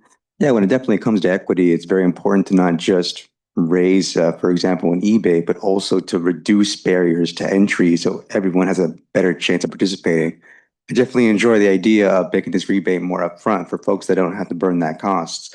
Also, whichever way it's decided how it's distributed, this could also be seen as a way to improve trust within the city. And what I mean by that is, I think about a scenario of someone who wouldn't qualify for the program or just getting an e-bike, expecting a rebate, and then not having all the documentation first. When they submit all their forms and they don't quite do it right, it takes just one bad experience the first time they try doing it, that when they don't get the rebate or they do something wrong, or they just forget the small detail, it just burns them off and thinks, oh, they're just lying about this whole entire thing.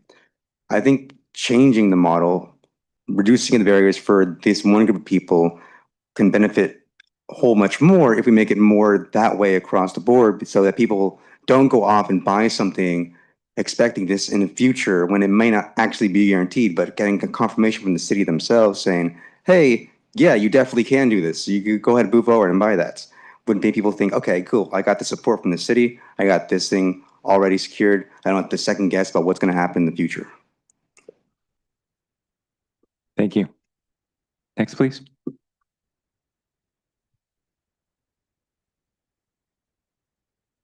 Welcome. Kathy Waterbury here. I have actually a couple of questions. Would this work where somebody's going to buy a good used condition e-bike? It would cost much less than a brand new one. And will, like you have adult e-trikes, would that also qualify? It might be for people who can't ride a two-wheeler no matter what, but they need a three-wheeler. And I know we only have one bike shop in town that sells e-bikes. The other ones just rent them. And what if there's to buy the bike off of Amazon or somewhere else where you cannot get it anywhere but maybe off of a website? Would that be the rebate? Can they get a rebate? And, that's just my questions, other than a certain type. And I like to see something qualify. If it's going to be for teenagers or kids, that they would have to take a course, maybe through the police department, the proper way to use that bike. And, like, yes, you You're permitted to ride this bike because you know the rules, not to speed down the sidewalk, not to speed down the path, and follow the rules. Because that's the issues a lot of people are having with the teachers on those e-bikes, and some adults. But anyway, I'd like to see expand to those with e-trikes, or if somebody wants to turn their bike into an electric bike, which can be done, it's going to be a rebate to upgrade the bike that they have. Thanks. Thank you. Does anybody else want to come forward on this item? Okay, we'll close public comment. There was some comment in the last public comment there, but there's also I thought some good questions about a vehicle that's not just a two-wheeler. Used e-bikes, are those typically covered? And Ms. Waterbury mentioned that one place just rents them, but I believe they sell them also. Can you clarify that as well? Yeah, so I'll go through some of those questions. The used is fine for the rebate. So as long as the e-bike itself has not been rebated before and the person purchasing the e-bike has not already reached their allotment of the number of rebates they can receive, the used versus new is totally fine. As long as they buy it through the store, though, right? They couldn't buy it from their neighbor or whatever. We have had folks buy it from an individual. I'd say they just need good documentation that it was actually purchased and where it came from so that we can determine that it was not already previously rebated. But it could be from used or new to be eligible for the bike. And I would say there's the bike shop, and then there are some bike tour companies. Occasionally, either of those like bike tour companies or bike shops that have rentals will sell off their previous year's models for really good discounts. So those would be eligible for the rebate as well. And again, either the bike shop or bike touring companies will do that. The e-trikes will count for the e-bike rebate. The state's definition doesn't specify that it has to be two wheels. So an e-trike can qualify. I would encourage anyone looking into those to really look at the safety reviews. Sometimes depending on where the motor is placed, it can be more prone to tipping. That's kind of my limited knowledge of the e-trikes. I would just encourage folks to look at the safety reviews, but in terms of issuing the rebate, an e-trike could qualify.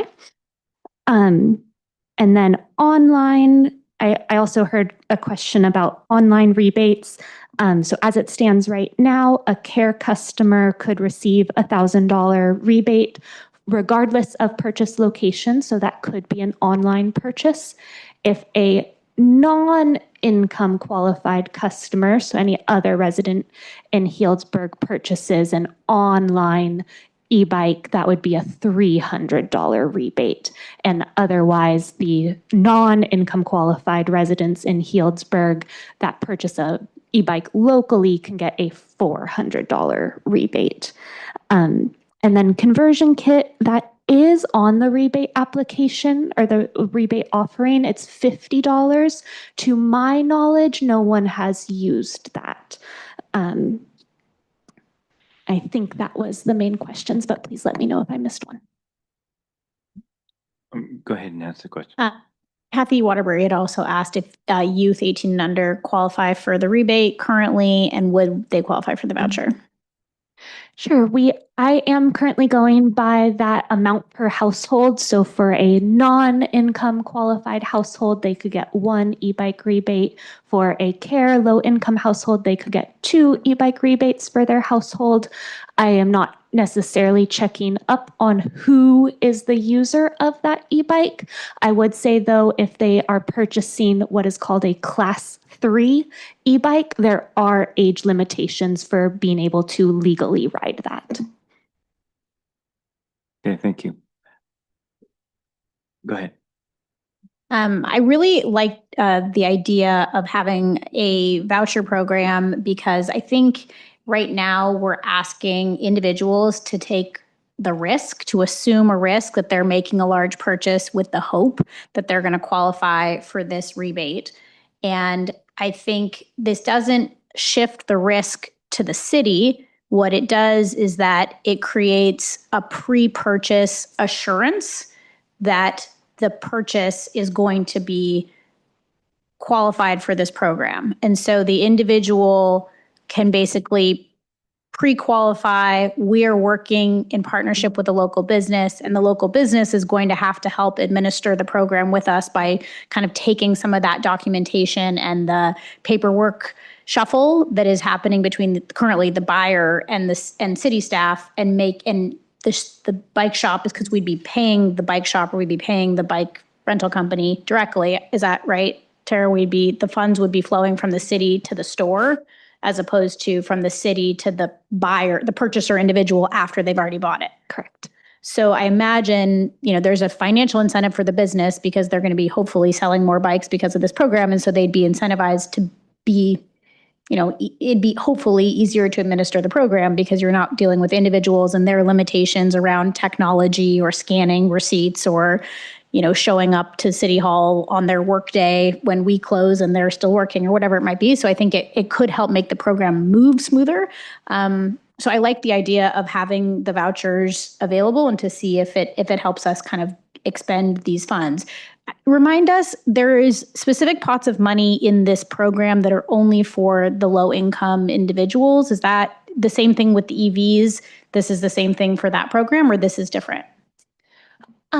This is also using the low carbon fuel standards funds to issue the equity e-bike rebates. So the low income e-bike rebates, we are using low carbon fuel standards. The non-income qualified e-bike rebates, we are using cap and invest funds. Got it. So we have a pool of funds that we are expending that are limited to low income individuals. So, and we haven't been able to max out or cap, hit the threshold of the expending all of the funds. Is that correct? Sure. I would say it's only been in recent years that we have started trying to specifically use those low carbon fuel standards funds. Are the low carbon fuel standards funds that are for the low income customers or the care customers, can we utilize any of those funds to offset the staff cost for administering the program? The low carbon fuel standards program has extremely strict admin requirements, but yes, we can claim staff time as part of the program costs. So if we're creating a voucher program and the vouchers, this is right, if we do this and if this is what council wants to do, if we have a voucher program that is only for care customers, meaning it's this specific pot of money for what you're saying is only for the low-income customers, that the staff time to create that program, set it up and administer it potentially could come from that fund source and not general fund monies or otherwise. Is that right? Yes, I'd say the funds can come from low carbon fuel standards. If I could offer some comments after this, though, about the staff capacity, not necessarily the funds related to that. Yeah, I think that's an important point. And there's two components. One is how much time and staff, yourself and others, we need to prepare this as an item to come back to council, and then how much would be required if we, hit go on a program like this. Of course, that would be something we would debate when it came back. But that first part is of interest to us, I think, to know, what I know you have a lot on your plate. So I want you to address that and be honest with us about when you could put this together without compromising the rest of the work that you're doing. Yeah. Oh, hold on. David has something to add. I appreciate the thought process. However, if we have these funds, I want to get them into bikes. I feel like, I want to understand the staff costs, but that's part of, the cost that we've, collectively as a council under the climate mobilization strategy agreed, okay, there are going to be some of these costs, but when we have specific costs that we're trying to push out to get people to use e-bikes or upgrade their panels, I don't want to siphon away funds from that, because to me, that's more important to have that bike in somebody's hands, the upgrade the panels and all the other things that we're doing, that has a longer term impact than trying to carve out some funds from that could be going toward more of those tangible assets in the community. It's a good point, but we would work through that once we had everything out in front of us, when we came back, I think, right? Sure. So yes, I would love to address the staff capacity. One clarification before I jump into that. If someone is really concerned about the guarantee of getting the post-purchase rebate, there are often times where I will talk with people before and sort of give them a pre-approval. So if that is of concern to someone of like, I can only buy this e-bike if I'm going to get the e-bike rebate, I will check that they're going to qualify and then even have them send me like links to the bikes they're looking at and can say, yes, if you move forward with this bike, you will get the rebate. So I do in the current program do some of that certification or pre confidence with the customer if they ask for it. But they would still need to make their purchase and then wait for the rebate to come. But if I could, I would really like to address that staff capacity question. So, and maybe I'll wait just one moment. Seems to have passed. So it would be really helpful to hear from council on where this falls amongst the other activities that are either mandatory by the state, which we have to do, or actions that are currently in exploration or in development from the climate mobilization strategy. So we have one conservation staff position for managing all of our energy and water programs. And moving forward with a voucher program would likely impact the development of other programs. There's only one staff dedicated to conservation programs. So there are requirements from the state that we must do. And just some examples of those are, in order to keep earning the low carbon fuel standards credits from our public chargers, we must develop an official monitoring plan for reporting the city-owned charger usage to the state. So that's a mandatory requirement if we want to keep earning those low carbon fuel standards from the public charging. And then we have a number of state mandatory projects related to water. So for example, the state's new non-functional turf regulation, there was a requirement that that be adopted into our own local policies, which City Council did in June. But then there's also the requirement that we do communication and outreach related to that. And for the customers that have, for the commercial and HOA customers that have questions about that regulation, they have a lot of questions about how that will impact them. So that's just an example of a state water mandatory requirement.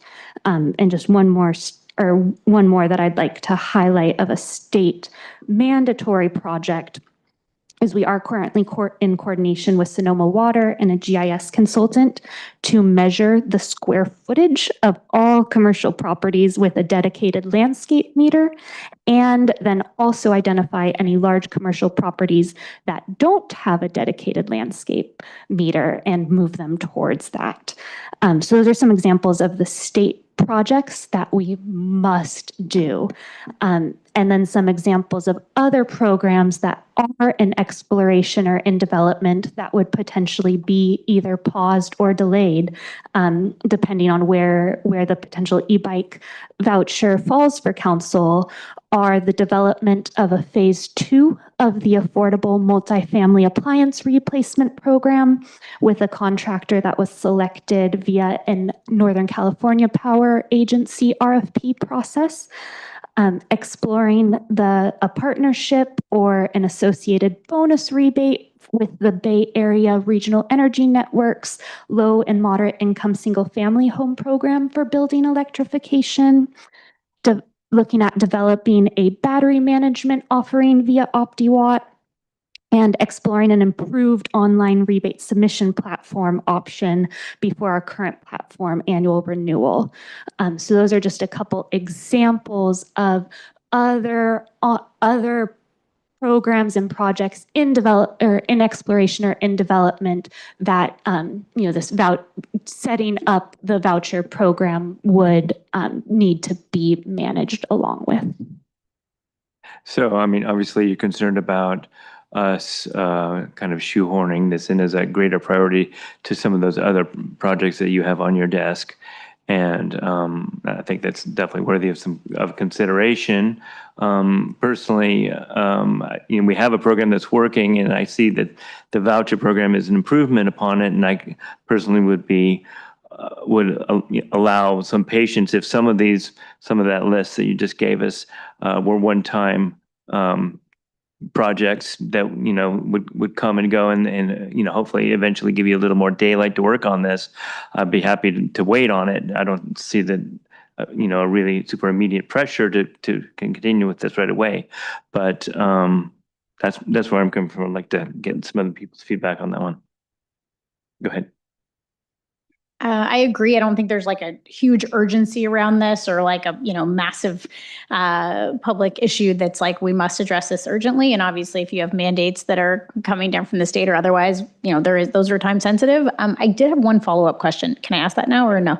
So when you mentioned like the way that the current program is structured and when people are at the end of the process and they're applying to get their check, they have to submit a W-9 to the city, which requires them to have either a social security number to submit a W-9 or an ITIN, an individual taxpayer ID number if you're a non-citizen or a green card holder. So in the voucher program structure, assuming someone is, doesn't have an ITIN or doesn't have a social and wants to purchase an e-bike, is the way to administer the voucher program going to help to reduce that barrier if someone doesn't have that ability? I would need to look into that further. The W-9 requirement is related to our obligation to submit 1099s for folks that receive over a certain amount from us in a year. And so we do collect W-9 forms for all electric transportation and water-related rebates. Got it. So I see one great benefit of this program, in my opinion, would be that the W-9 and the 1099 between the city and who we're paying would be between the city and the business, which certainly is paying taxes and has a EIN for a W-9. But there are many people in our community who don't have an ITIN or a social and are precluded from participating in this program because of it. And we don't require citizenship for being a care customer. You can be an out-of-towner and still get electricity in Healdsburg. And so I do think that that is a barrier that we currently have in this program that we should think about when we're talking about the population that we're trying to help support, which is a lot of our immigrant community, those who are working, in a large part of our community that might not be able to access this current program. Thanks. I think that anybody who has watched government work is that we don't move fast, but we move with dedication and purpose. And, I brought this up at the beginning of the year, working through it. It's about going through the process. It's not about jamming this in right now. It's about taking our time, working through it with the process we have, and certainly would not want this to detract from any other program. I look at it as an addition to our current programs. Thank you. David, first. I think you have 3 that want to postpone it. So I'm in line with that. Postpone it, but go forward. But I didn't want to make sure that this isn't a right nothing. now. I think Okay. if the program's working, we can see like clearly we've got a decent amount it's actually happening. So that's great news. I really appreciate this discussion. Ends up being a little bit more complicated than an easy thing to do. And so I appreciate a little bit deeper understanding of kind of everything that you have, what our priorities are. And so I agree with my fellow council members. Evelyn? Yeah, I just wanted to say thank you for pointing out all the things that are on your plate. We have a tendency as a council to just think you can just do this because we think it's a good idea. And we often do that. We add to people's workload. And so it's important for us to be faced with what we're asking for in, what won't you do if you do this, that kind of thing. So, and there's a lot of stuff in the climate mobilization plan that we want to be doing, and this sort of adds it to that work, and that's your work. I know you're the one doing all of that work, or most of that work, if not all of it. So, yeah, I mean, certainly postponing it and allowing you to choose when's the right time to try and fit it into your work plan would be what I would say, not like 3 months from now or 4 months, whenever there's a spot. Okay. Address it. So I think the direction is, we'd like to see it come back when you're ready. So no expectations for a time frame on that, but I think we have enough interest in the council to see this come back with, some of the options. Is there anything more you'd like to learn from us now before you complete the item? No further questions from me. I think the discussion's been helpful in understanding where council would like to see it go. Okay, great. Thank you very much.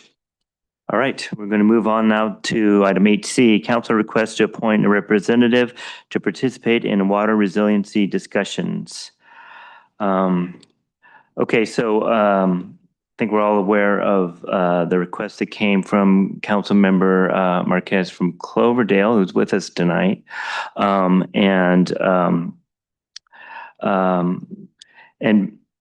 the item is really nothing more than, finding a volunteer to see who would be interested in going forward, unless we decide we don't want to do this. But assuming that the item came back, I think there is interest in appointing this liaison position.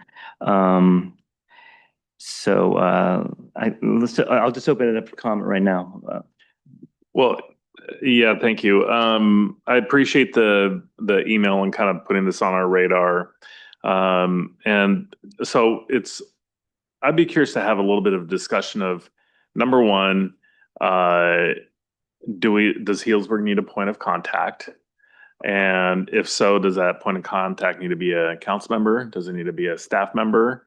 Because we abut the potential water district, but our constituents are not members of it. So we clearly have an interest because, we're all putting straws kind of into the same aquifer to drink from. So there clearly is an interest when it comes to water. But I would love to hear maybe we have a little discussion on exactly, first of all, what is involved, and then what level of involvement, and is this a staff level position? Is this a council member position? I know Cloverdale has some broad language about, authorized to meet individually on behalf of the council with this group and that group. And I don't feel like that is right for us.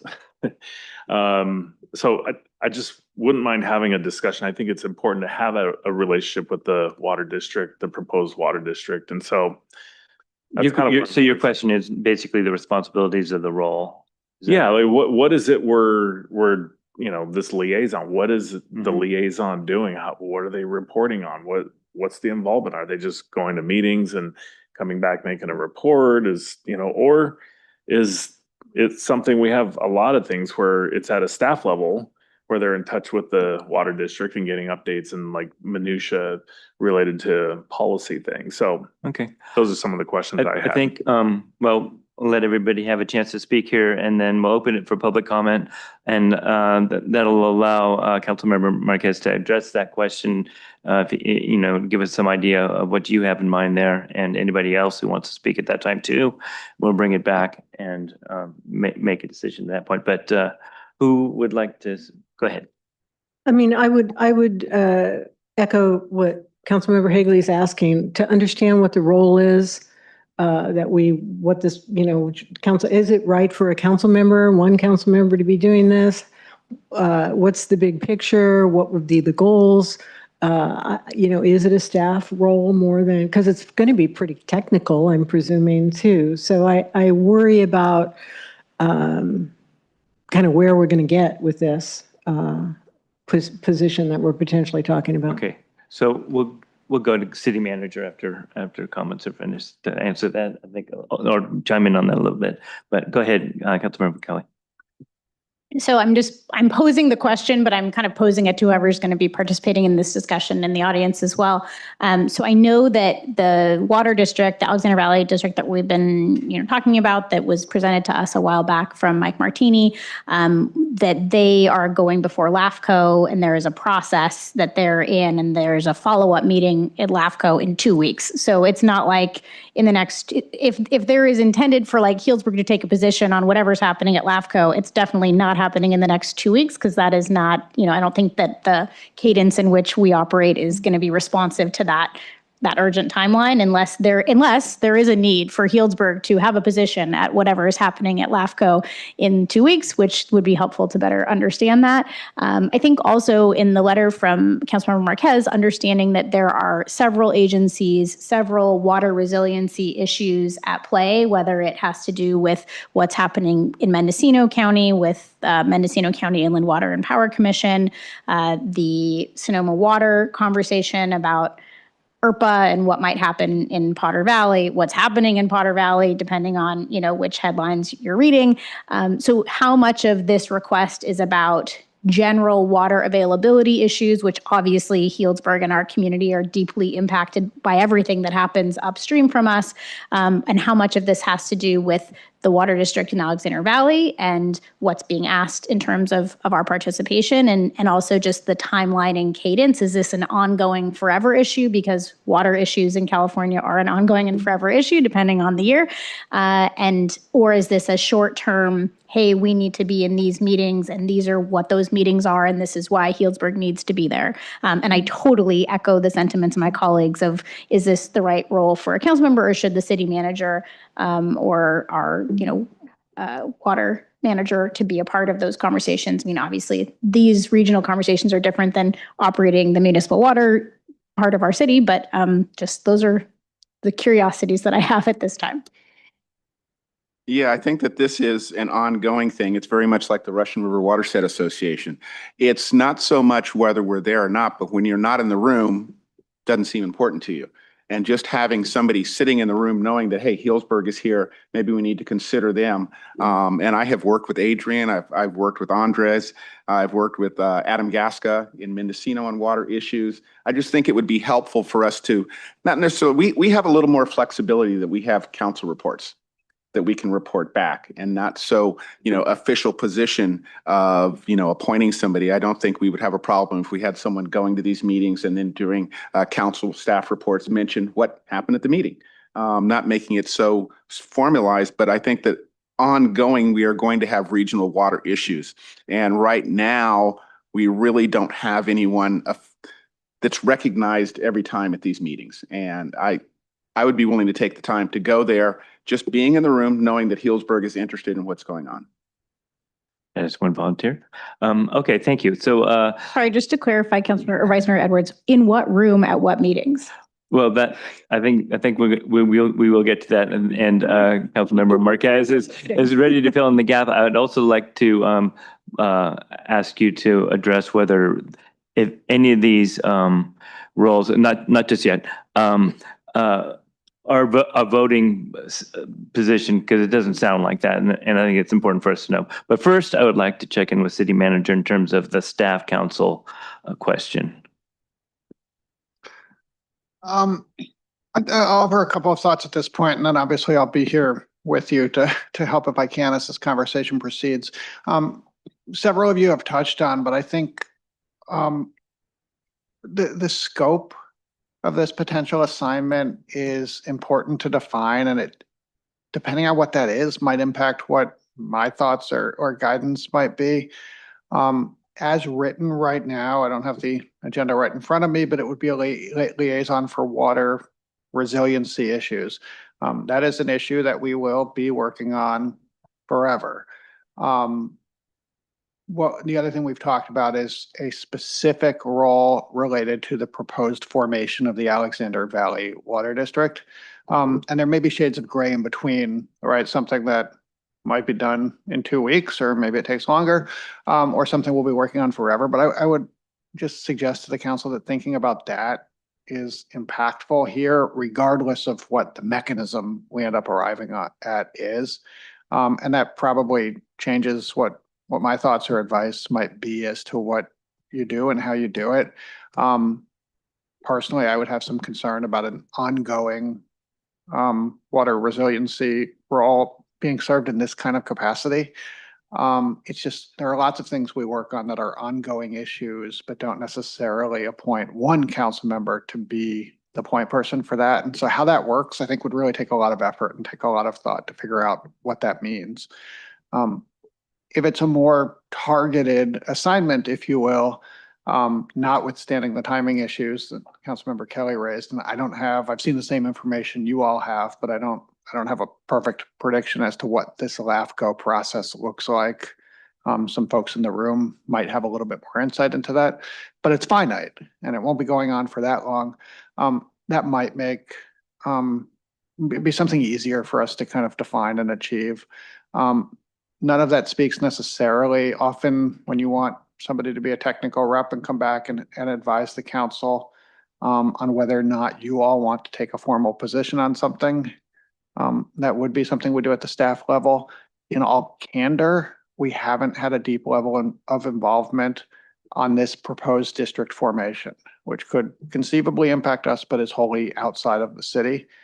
Obviously, we have absolutely had deep involvement on both the staff and council levels on water resiliency issues and many policy related issues. So I don't want to suggest we haven't, but this is not something at this time that we've spent a ton of staff time on specific to that district formation.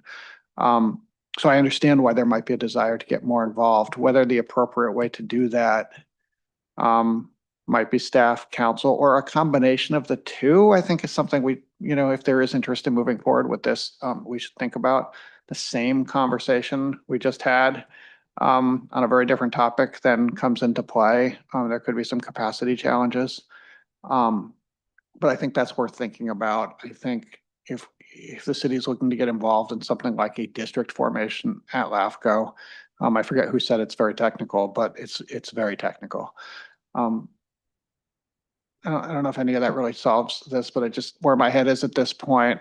Again, what I would really suggest as you take public comment and think about this is the scope of this assignment. And once we zero in on that a little bit, what the right tool is to accomplish the job, I think might be a little bit easier to solve. And personally, I would recommend a well-defined scope.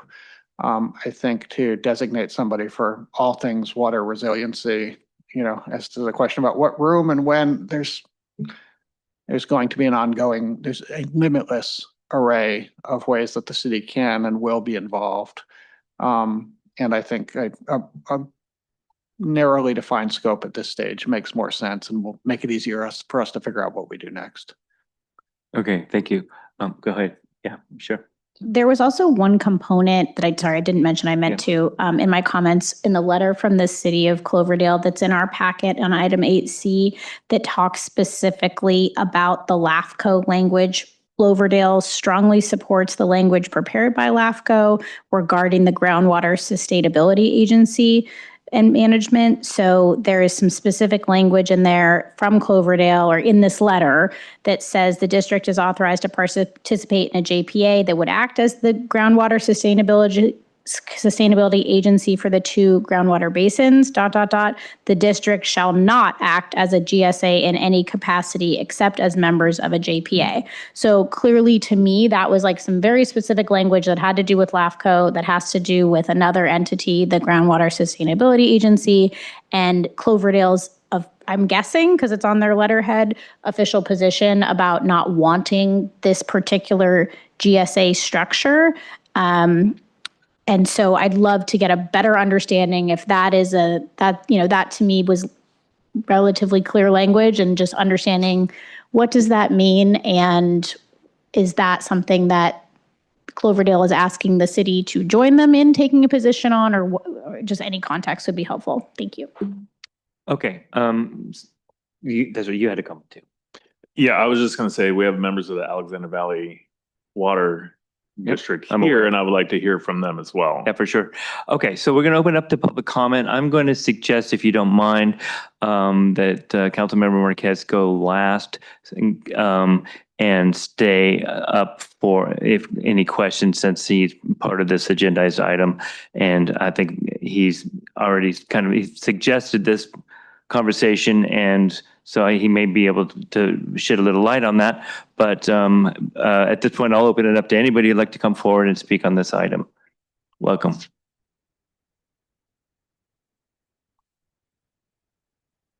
Good evening. My name is Mike Martini. I've been working with the landowners in Alexander Valley. I've been done 2 presentations to this council about the potential for a water district. I smiled on my way up because Andres and I talked earlier, and I said, you know, probably better that you go first, but we want to honor the council. So I hope I got it right. We'll see how it goes. I'm going to leave, not going to leave, I'm going to leave you guys some information that we've provided before with the map, as well as the frequently asked questions, just to remind you of where we are.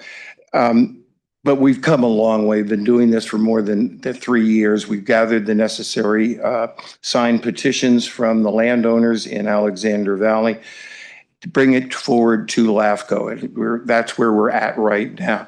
But I want to be very clear, one of the issues that comes up more often than not, this district does not impact anybody's water rights at all, municipal or individual. Those are state issues. We do not get involved in them.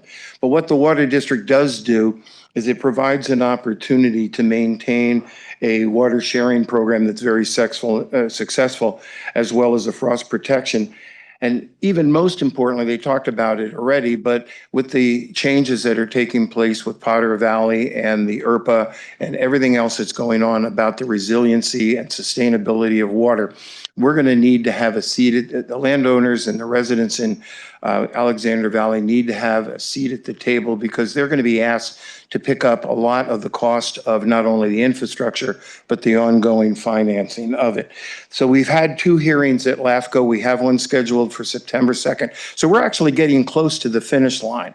And at the last hearing, the LAFCO Commission created an ad hoc committee of the attorneys serving LAFCO, as well as 2 of the members, Supervisor Rabbit and Councilwoman Susan Harvey, to meet with Peter Keel, who is the attorney representing us, to hammer out what we see as 3 relatively minor issues.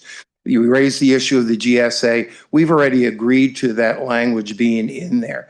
The other 2 major issues that are getting hammered out right now is the governance structure, as well as extraterritorial services. But we believe that we've answered all of the questions. I want to acknowledge the comments by Mr. Kay about the difference that's going on now. There's 2 processes. One is formation. We're almost through formation. Now we still have to get approval, and we welcome the input from the city of Healdsburg as that moves forward. More importantly, once the formation is found, then the more important work begins, and that is the partnerships. And I want to, through the transparency of the process and a commitment from the people involved, we want that transparency. We want the partnership, not only with the city of Cloverdale, but with the city of Healdsburg, as well as the residents and the other landowners in the county.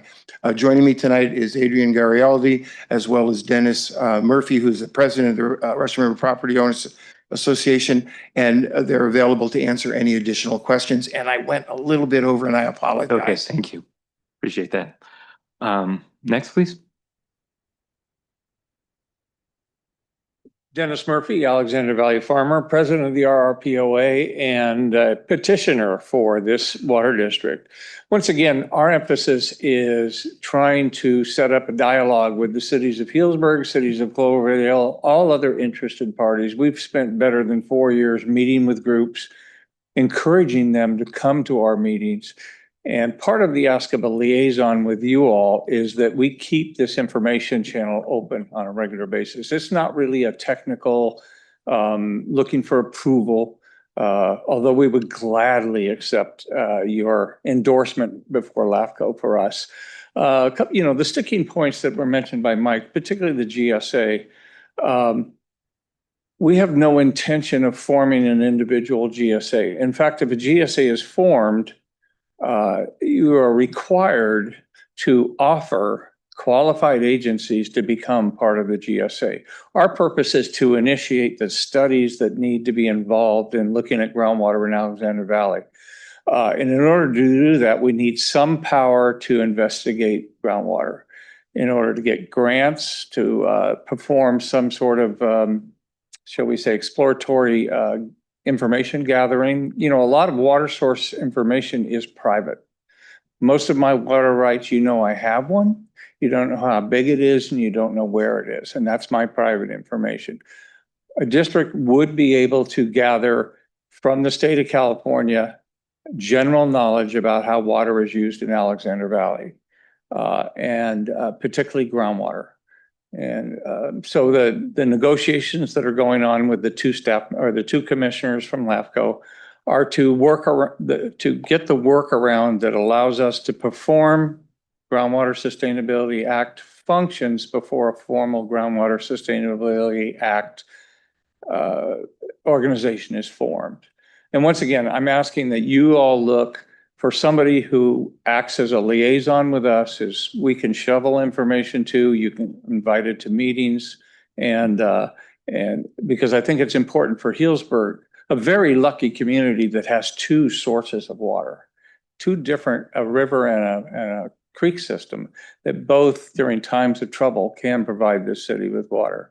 We have one source, and that is the Russian River. And as you know, if the Potter Valley project was to be removed completely and no alternative was put in place, 6 out of 10 years, we would be suffering from a curtailment.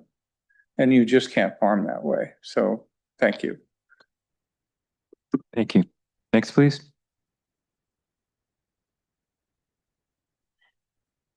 Good evening, Mayor, Vice Mayor, City Council. I'm Andres Marquez, council member from the city of Cloverdale. I do want to make the request at the beginning of this item to open it up outside of time limit for questions. I think given the timely nature of the proceedings and the nature of what this could potentially be, that we do have maybe an open discussion about this.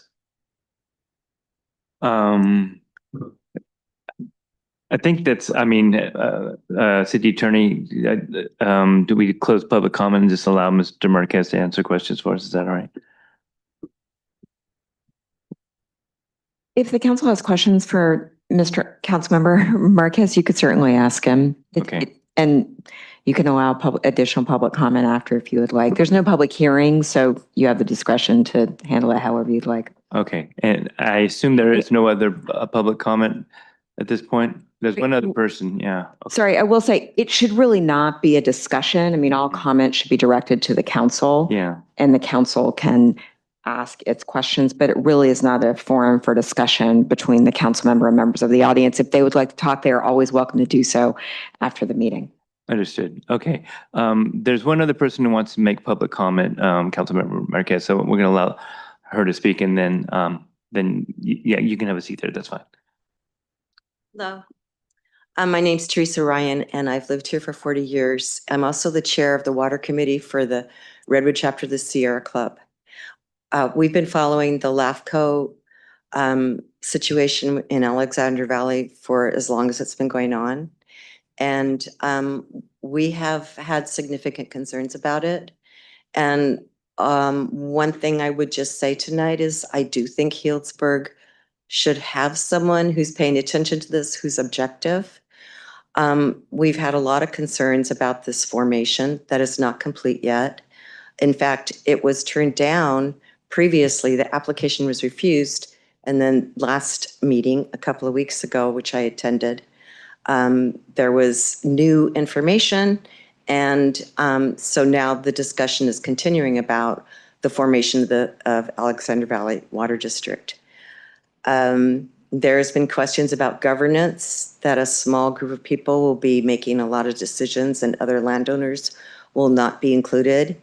And my other question about this is about the watershed. Is the formation of this district going to affect the watershed that is around it?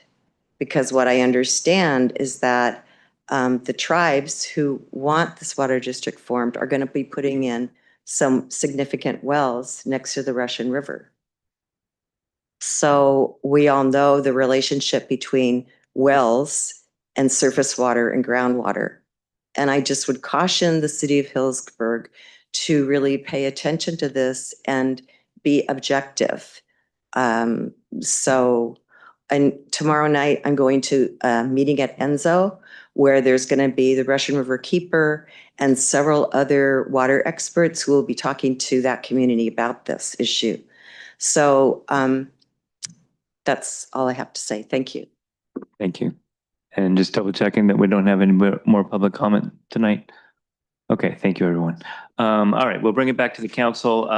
So I really think the big question here is the role and the responsibilities of a liaison. Should we decide to appoint one? Does that make sense to everybody here on the council? Yeah. David? Yeah, go ahead. Just, I hadn't had my time to explain. Okay, yeah, go ahead. Really what the scope of all this is.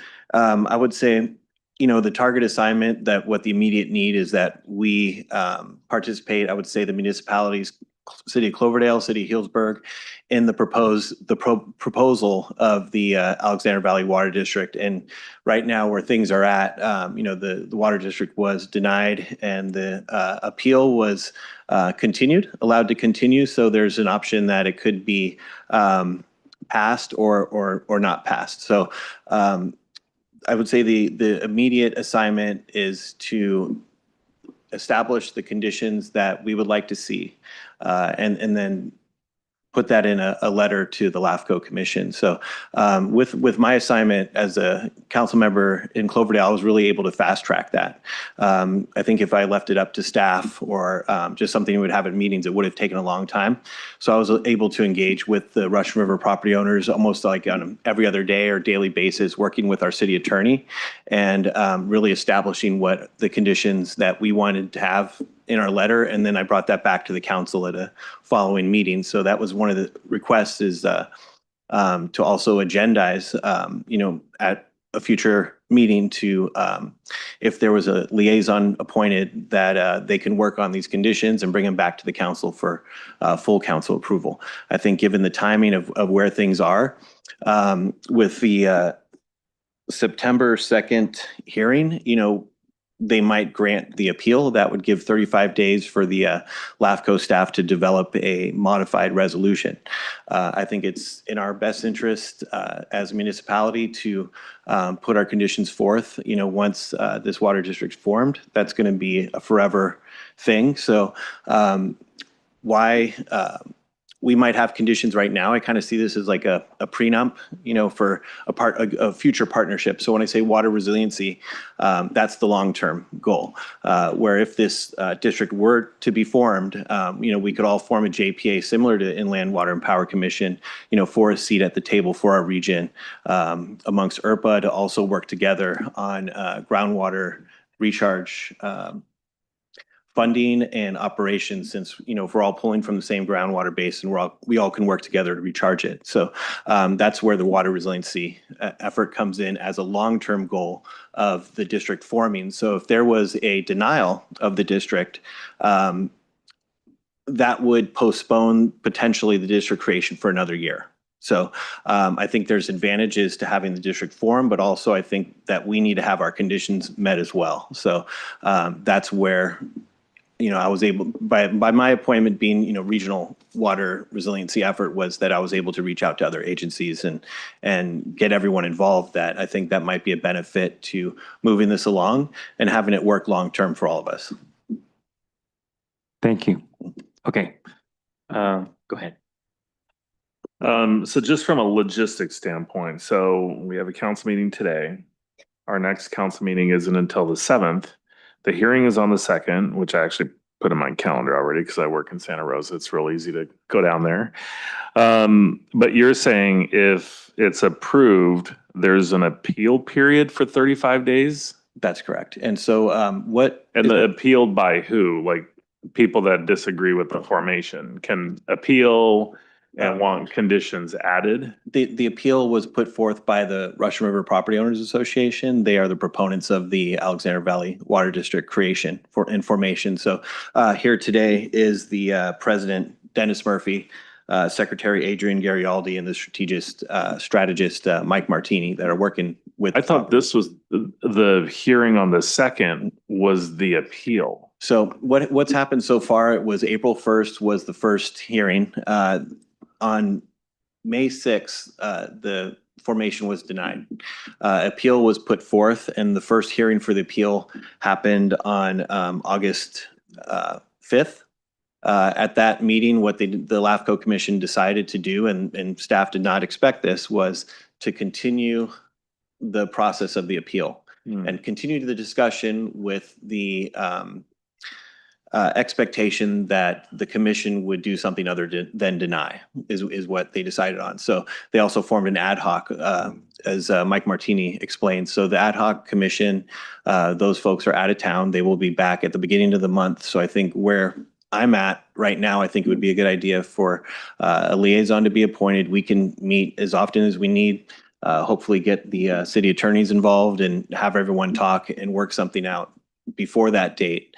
I think it would be a good idea to agendize maybe at your next council meeting that those conditions and terms that we work on can be brought back to the council for full approval. So at that time, if we do have something submitted to LAFCO by the second, we would then maybe, if the appeal was granted, that we would have 35 days to work with the property owners to have our terms and conditions implemented in the modified proclamation. So what you're asking for is actually appoint somebody, and then we would need to have a special council meeting to discuss those items to be able to meet the September 2nd date. So you guys do not have another council meeting before September 2nd? No. No. Okay.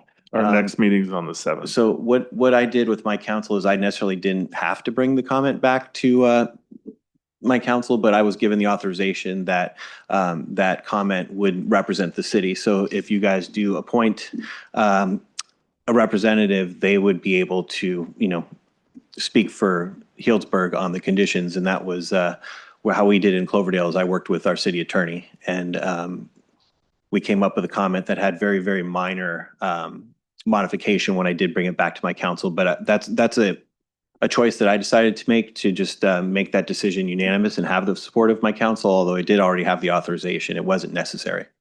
So I think I get that, and I see the value in Healdsburg participating and, having a liaison, or whether it's a council member or staff member. What I have a concern with is I don't have a staff report. I have your letter. I have a Cloverdale resolution. We don't have a deep dive staff report so that we're all looking at it. The public's had a chance to review and comment and provide different opinions. So I would not be in favor of just somebody going off and, all right, I trust that the council is going to support me on it.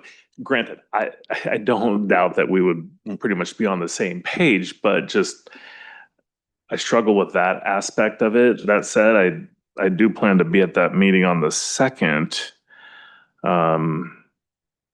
So I don't know. Those are kind of my thoughts on this. I support having some kind of connection. I think it's valuable.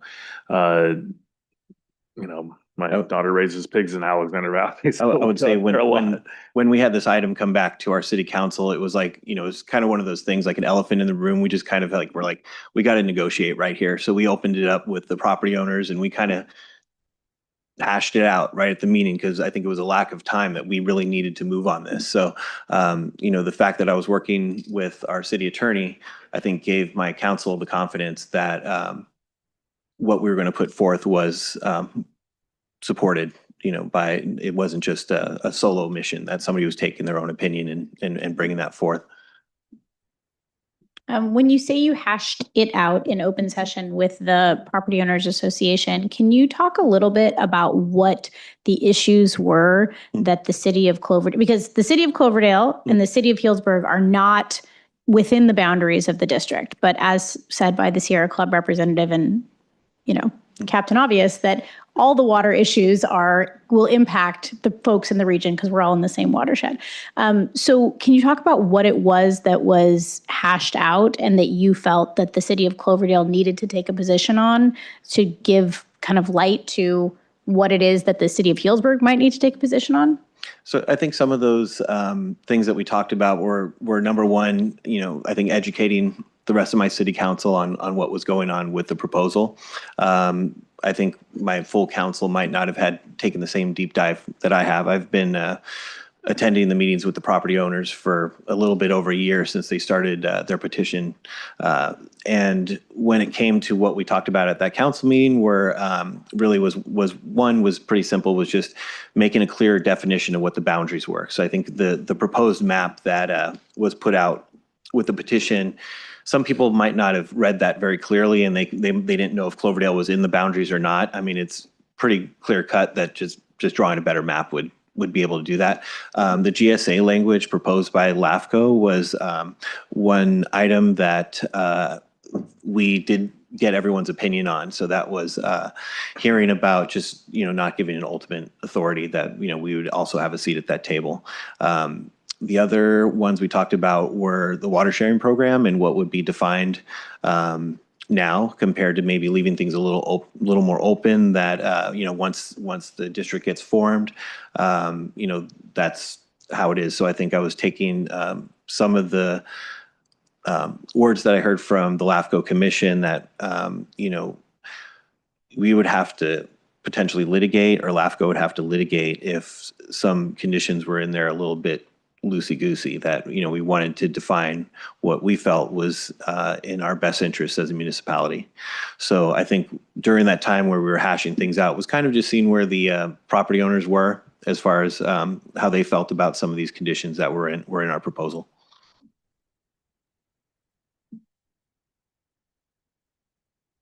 Yeah, I have to admit, I'm pretty confused, and I'm not really sure what the city of Healdsburg is being asked to do. I feel like this is really a lot quickly and a little bit like a fire drill. I wouldn't feel qualified to sit in on the meetings and be able to come up with some wording that we should demand from this group. I don't know that any of us are really in that position to be able to understand that. So, yes, I mean, we pay attention to the water and the issues, and we know that we're all in this together kind of a thing, but I just don't understand what exactly we're asking us to do. And to have one of us work with our city attorney on this doesn't make sense to me. I don't think that either one of us would be able to really address the issues in a meaningful way, probably. So I think right? one of the things that helped get the things that I've learned during this process and meeting with the property owners was, bringing our city attorney in. And once that authorization went through for myself, that gave sort of like, yes, I was mentioning this at council meetings for a year and nobody was really picking up on it. But it was like, I think once I got the authorization, me and the city attorney got to work, and he dove in, looked at the proposal, looked at the denial, and there's about, maybe a few documents on 3 agendas that would really tie it all in. And so we worked together. I had some conditions. He strengthened those conditions, and we got to work pretty quickly. So that's where I think, if somebody on this council wanted to participate, we can connect our city attorney as well with your city attorney. And I think that would catch you guys up pretty quick. Yeah, the whole process that you're describing really isn't something that we typically would consider on our council. Like Councilmember Hagley said, normally we would have a staff report, we'd have more information, we'd know what we're talking about, what we're agreeing to. I'm just really uncomfortable with this whole concept, so I would not support it. I think part of the confusion here is, on one hand, there's an idea that city council would appoint somebody to attend listen, ask questions, report back to council, and if anything was, actionable, then we would run it through our regular agenda process and take action. What's happening here is a very short time frame where none of that is possible. And so I think, correct me if I'm wrong, that you're proposing sort of a set of powers for this liaison position that we're not accustomed to, where they would be able to,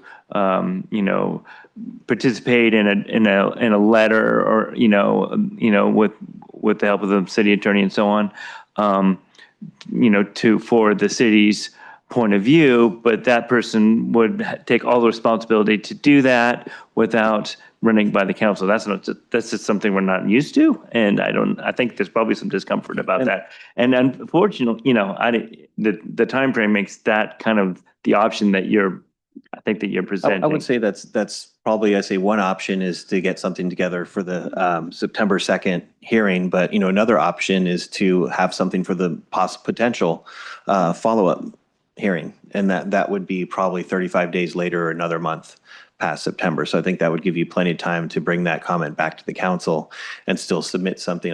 It's enough time. It's not a lot of time. It's not a lot of time, but it's enough time. Yeah. And so that's one of those things. I think even the opportunity on September 2nd, at the last LAFCO hearing, just the fact that I mentioned that Healdsburg was going to have this on their agenda to appoint somebody, that became part of the discussion. And I think the commission does want to hear from the city of Healdsburg. So, yeah. Okay. Councilmember Kelly.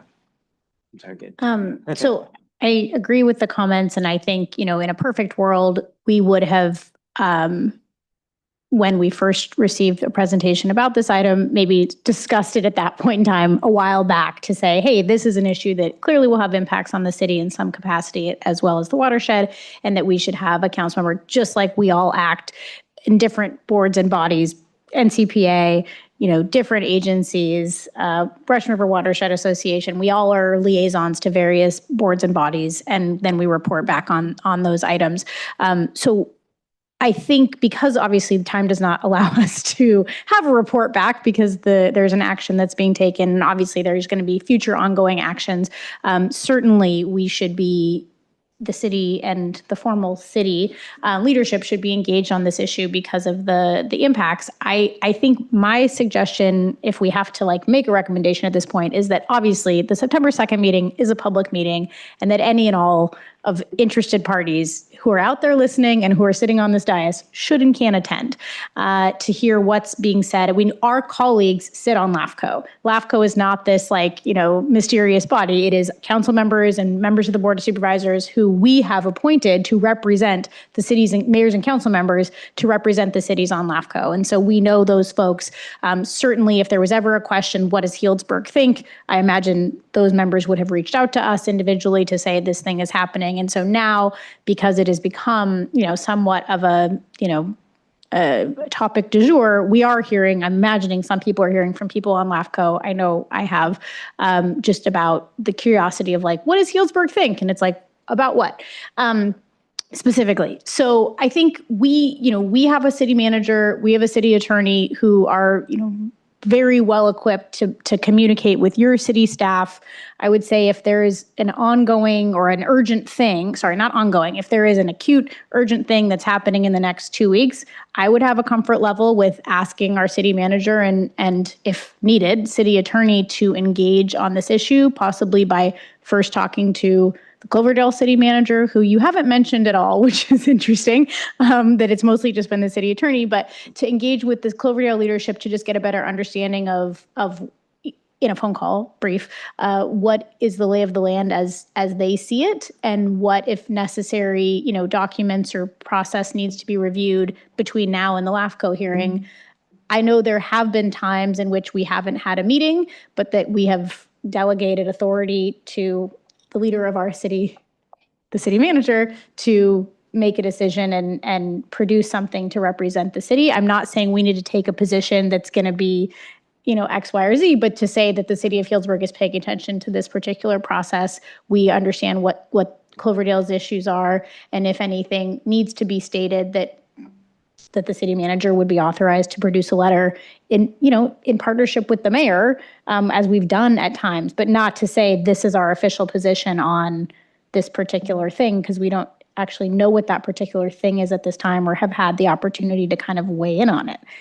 That's my opinion at this point. But obviously, I think going forward, it'd be great to have a council member liaison, just like we do with all of the other important issues in the region, and that they could report back to council once we get a better sense of what's happening going out of the LAFCO process. Okay, so I'd like to just see if I understood that, and then I'll go to Council Vice Mayor Edwards.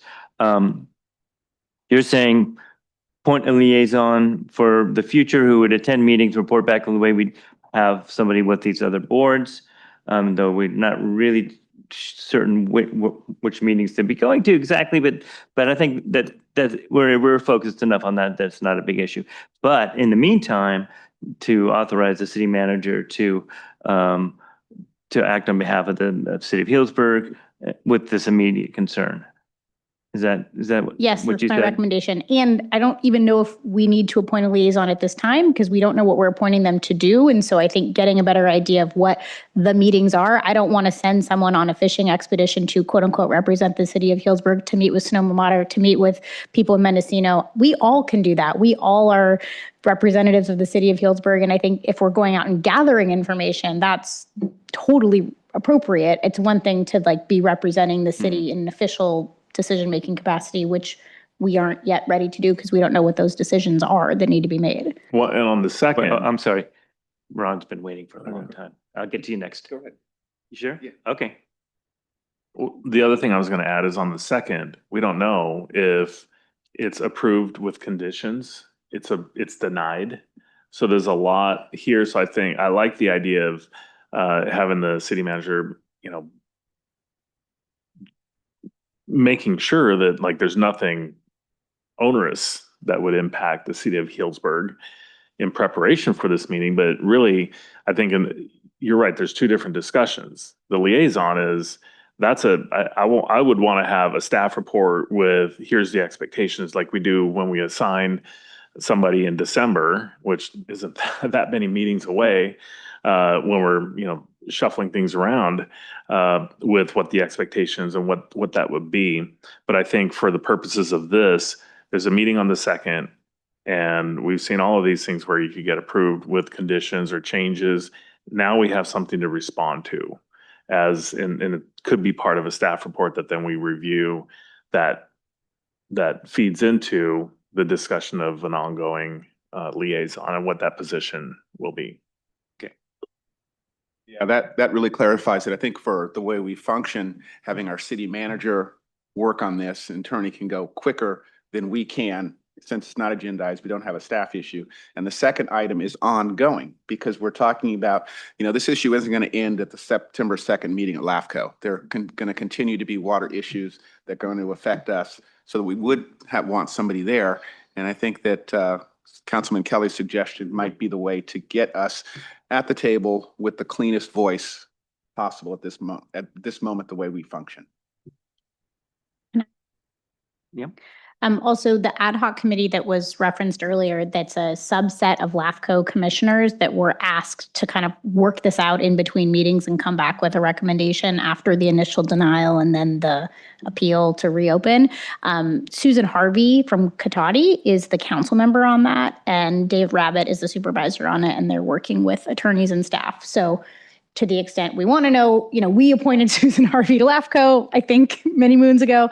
So that would be the person, if we want to know what the latest is with that ad hoc subcommittee, that's who is working it out, whatever it is. And the other folks on LAFCO don't know what the recommendation is until they hear it at the meeting or see it in the staff report. Yeah, I had a conversation with her and it was very informative. So, okay, so I think where we're at now then, if there's agreement, we'll do a straw poll here, is to assign the city manager to see what kind of contribution you think is appropriate for this September 2nd meeting.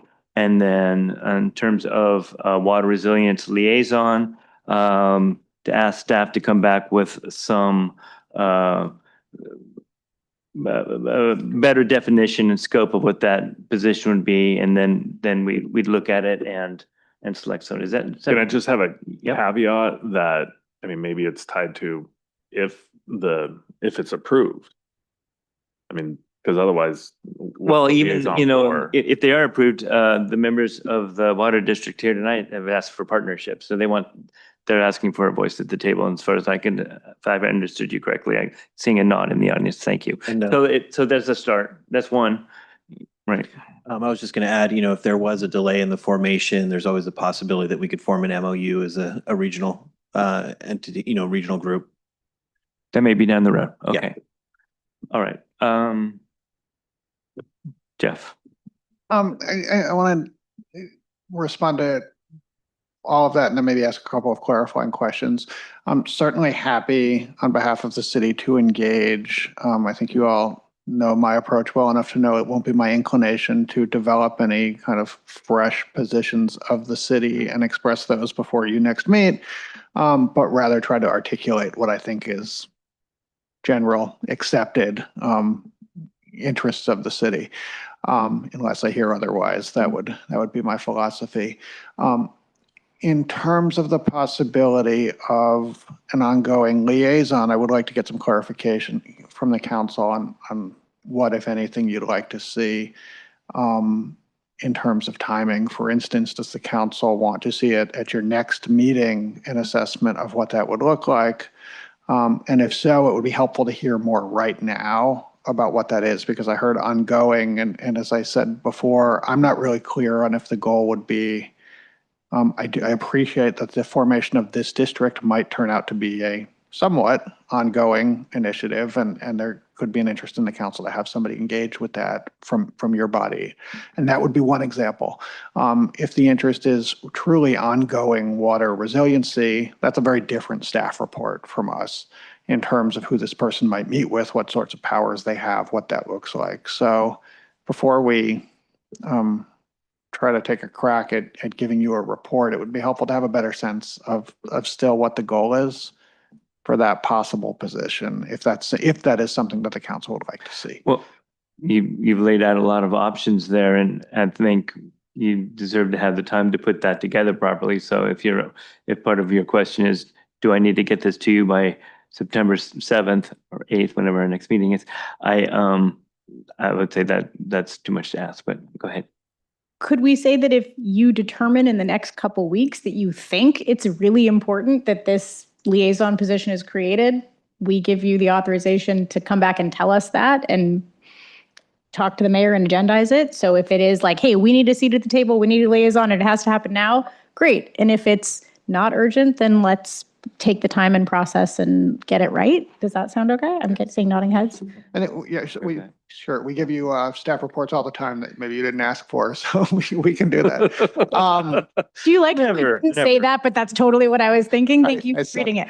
So sure. I think if we were, I'll just say, and I just want to make sure because it's kind of a different item for us, and I want to make sure I'm capturing the interest of the council here. If we were to do that, it would be because I or we as staff identified what we thought was a need to focus on what I think you called the more acute issue, which would be a narrow definition of the scope. Otherwise, I think there might be a little bit of work we collectively need to do to kind of talk about what it is. Again, I want to be at next meeting or at some point in the future, give you all a staff report that responds to what you're actually interested in doing. So if we see that, short-term need, it would probably be a pretty narrow definition. And sure, we'd be happy to kind of give you some thoughts about that to help frame the conversation. Something longer, I'm not sure I really have my head around that yet, so we'd want to figure that out. My thought is if it's not urgent, then let's target this second meeting in December when we do all our assignments. Maybe if it looks like there's some position at some point before that December meeting, we kind of have a discussion about what that new liaison role would be as we're all divvying up who's going to serve on what.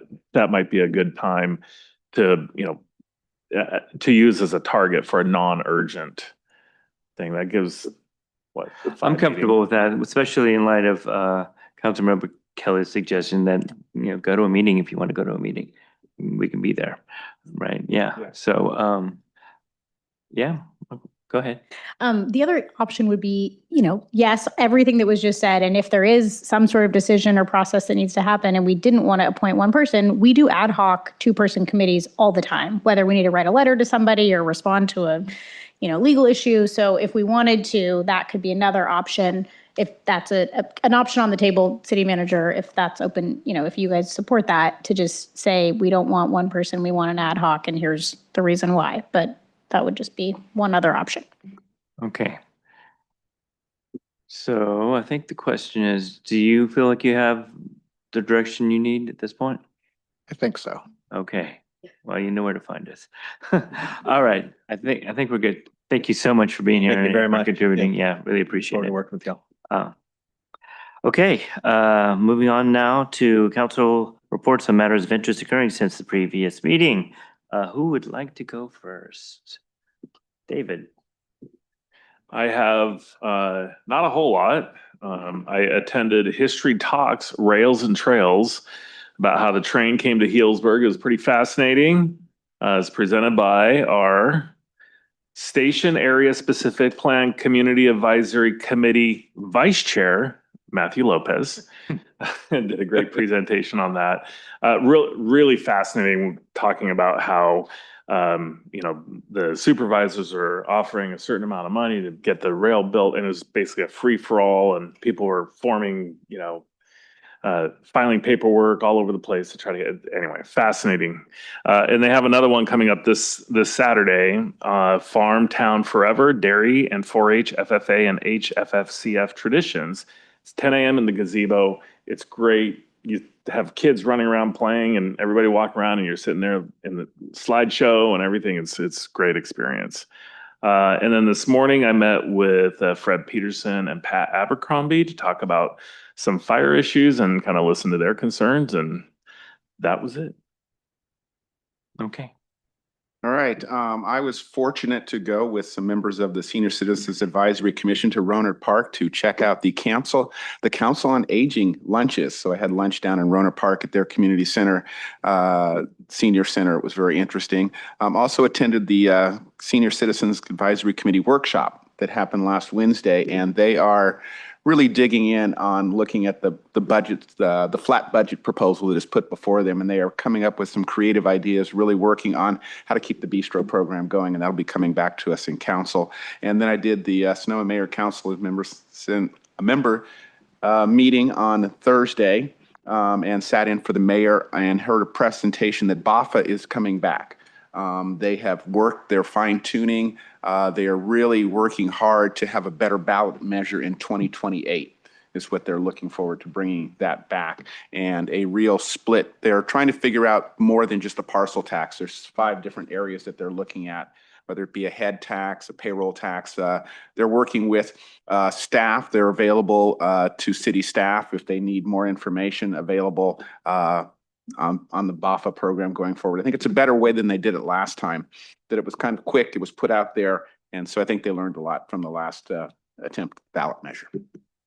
Okay, thanks. Councilmember Mitchell. I have nothing to report.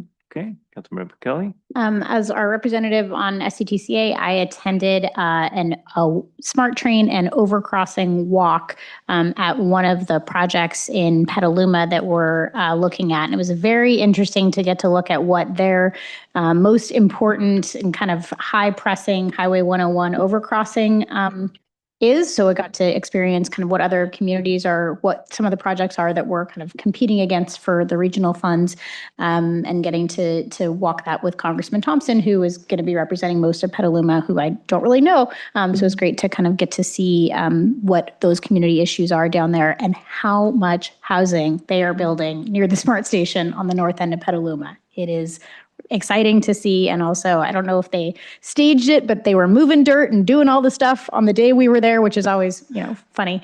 And then I spent 3 days down in Scotts Valley for the Coastal Commission, and really interesting meeting. We shot down a fracking proposal that is a very big hot button issue, and then also talking a lot about short-term rentals in the coastal zone and what small cities are dealing with, just like us, but have a lot more visitors than we do. So it's interesting to see the issues at play. So, thank you. Interesting. I attended the ribbon cutting, if you will, for the new mural over at the Russian Riverkeeper. You were there too, I'll remind you. It was really cool, and it's a beautiful work of art from Jake Messing, who we all know now. And really happy to have that as part of our community and to show the work of the Arts and Culture Commission and the funding that we've authorized for that sort of thing is there, and so sort of a great initial event. I was happy to be a part of that. I finally made it to the Senior Center Bistro at the invitation of one of the volunteers there. Said, "You've got to come," and she was so right. I was overdue and had a great time. So much good conversation, and so I'll be back to that. Just to touch in with those folks was really a joy. And then I also went to the celebration of it was a couple different things. It was Breastfeeding Awareness Week. It was Public Health Center Month, and it was and it was, I think it's the yearly celebration they're doing now at Alliance for the WIC program. That's the Women, Infant, and Children program, and the breastfeeding program that they have there. And I did this last year, and very much like my last report, where I was surrounded by the cutest kids at the graduation for the preschool. This was just like tons of babies. It was really cute, but it was mostly a great time to touch in with a bunch of community members that I don't always, a lot of folks I didn't know, and I really appreciated that conversation in that context, and that program is really powerful and doing a lot of good for people, so I was happy to support it.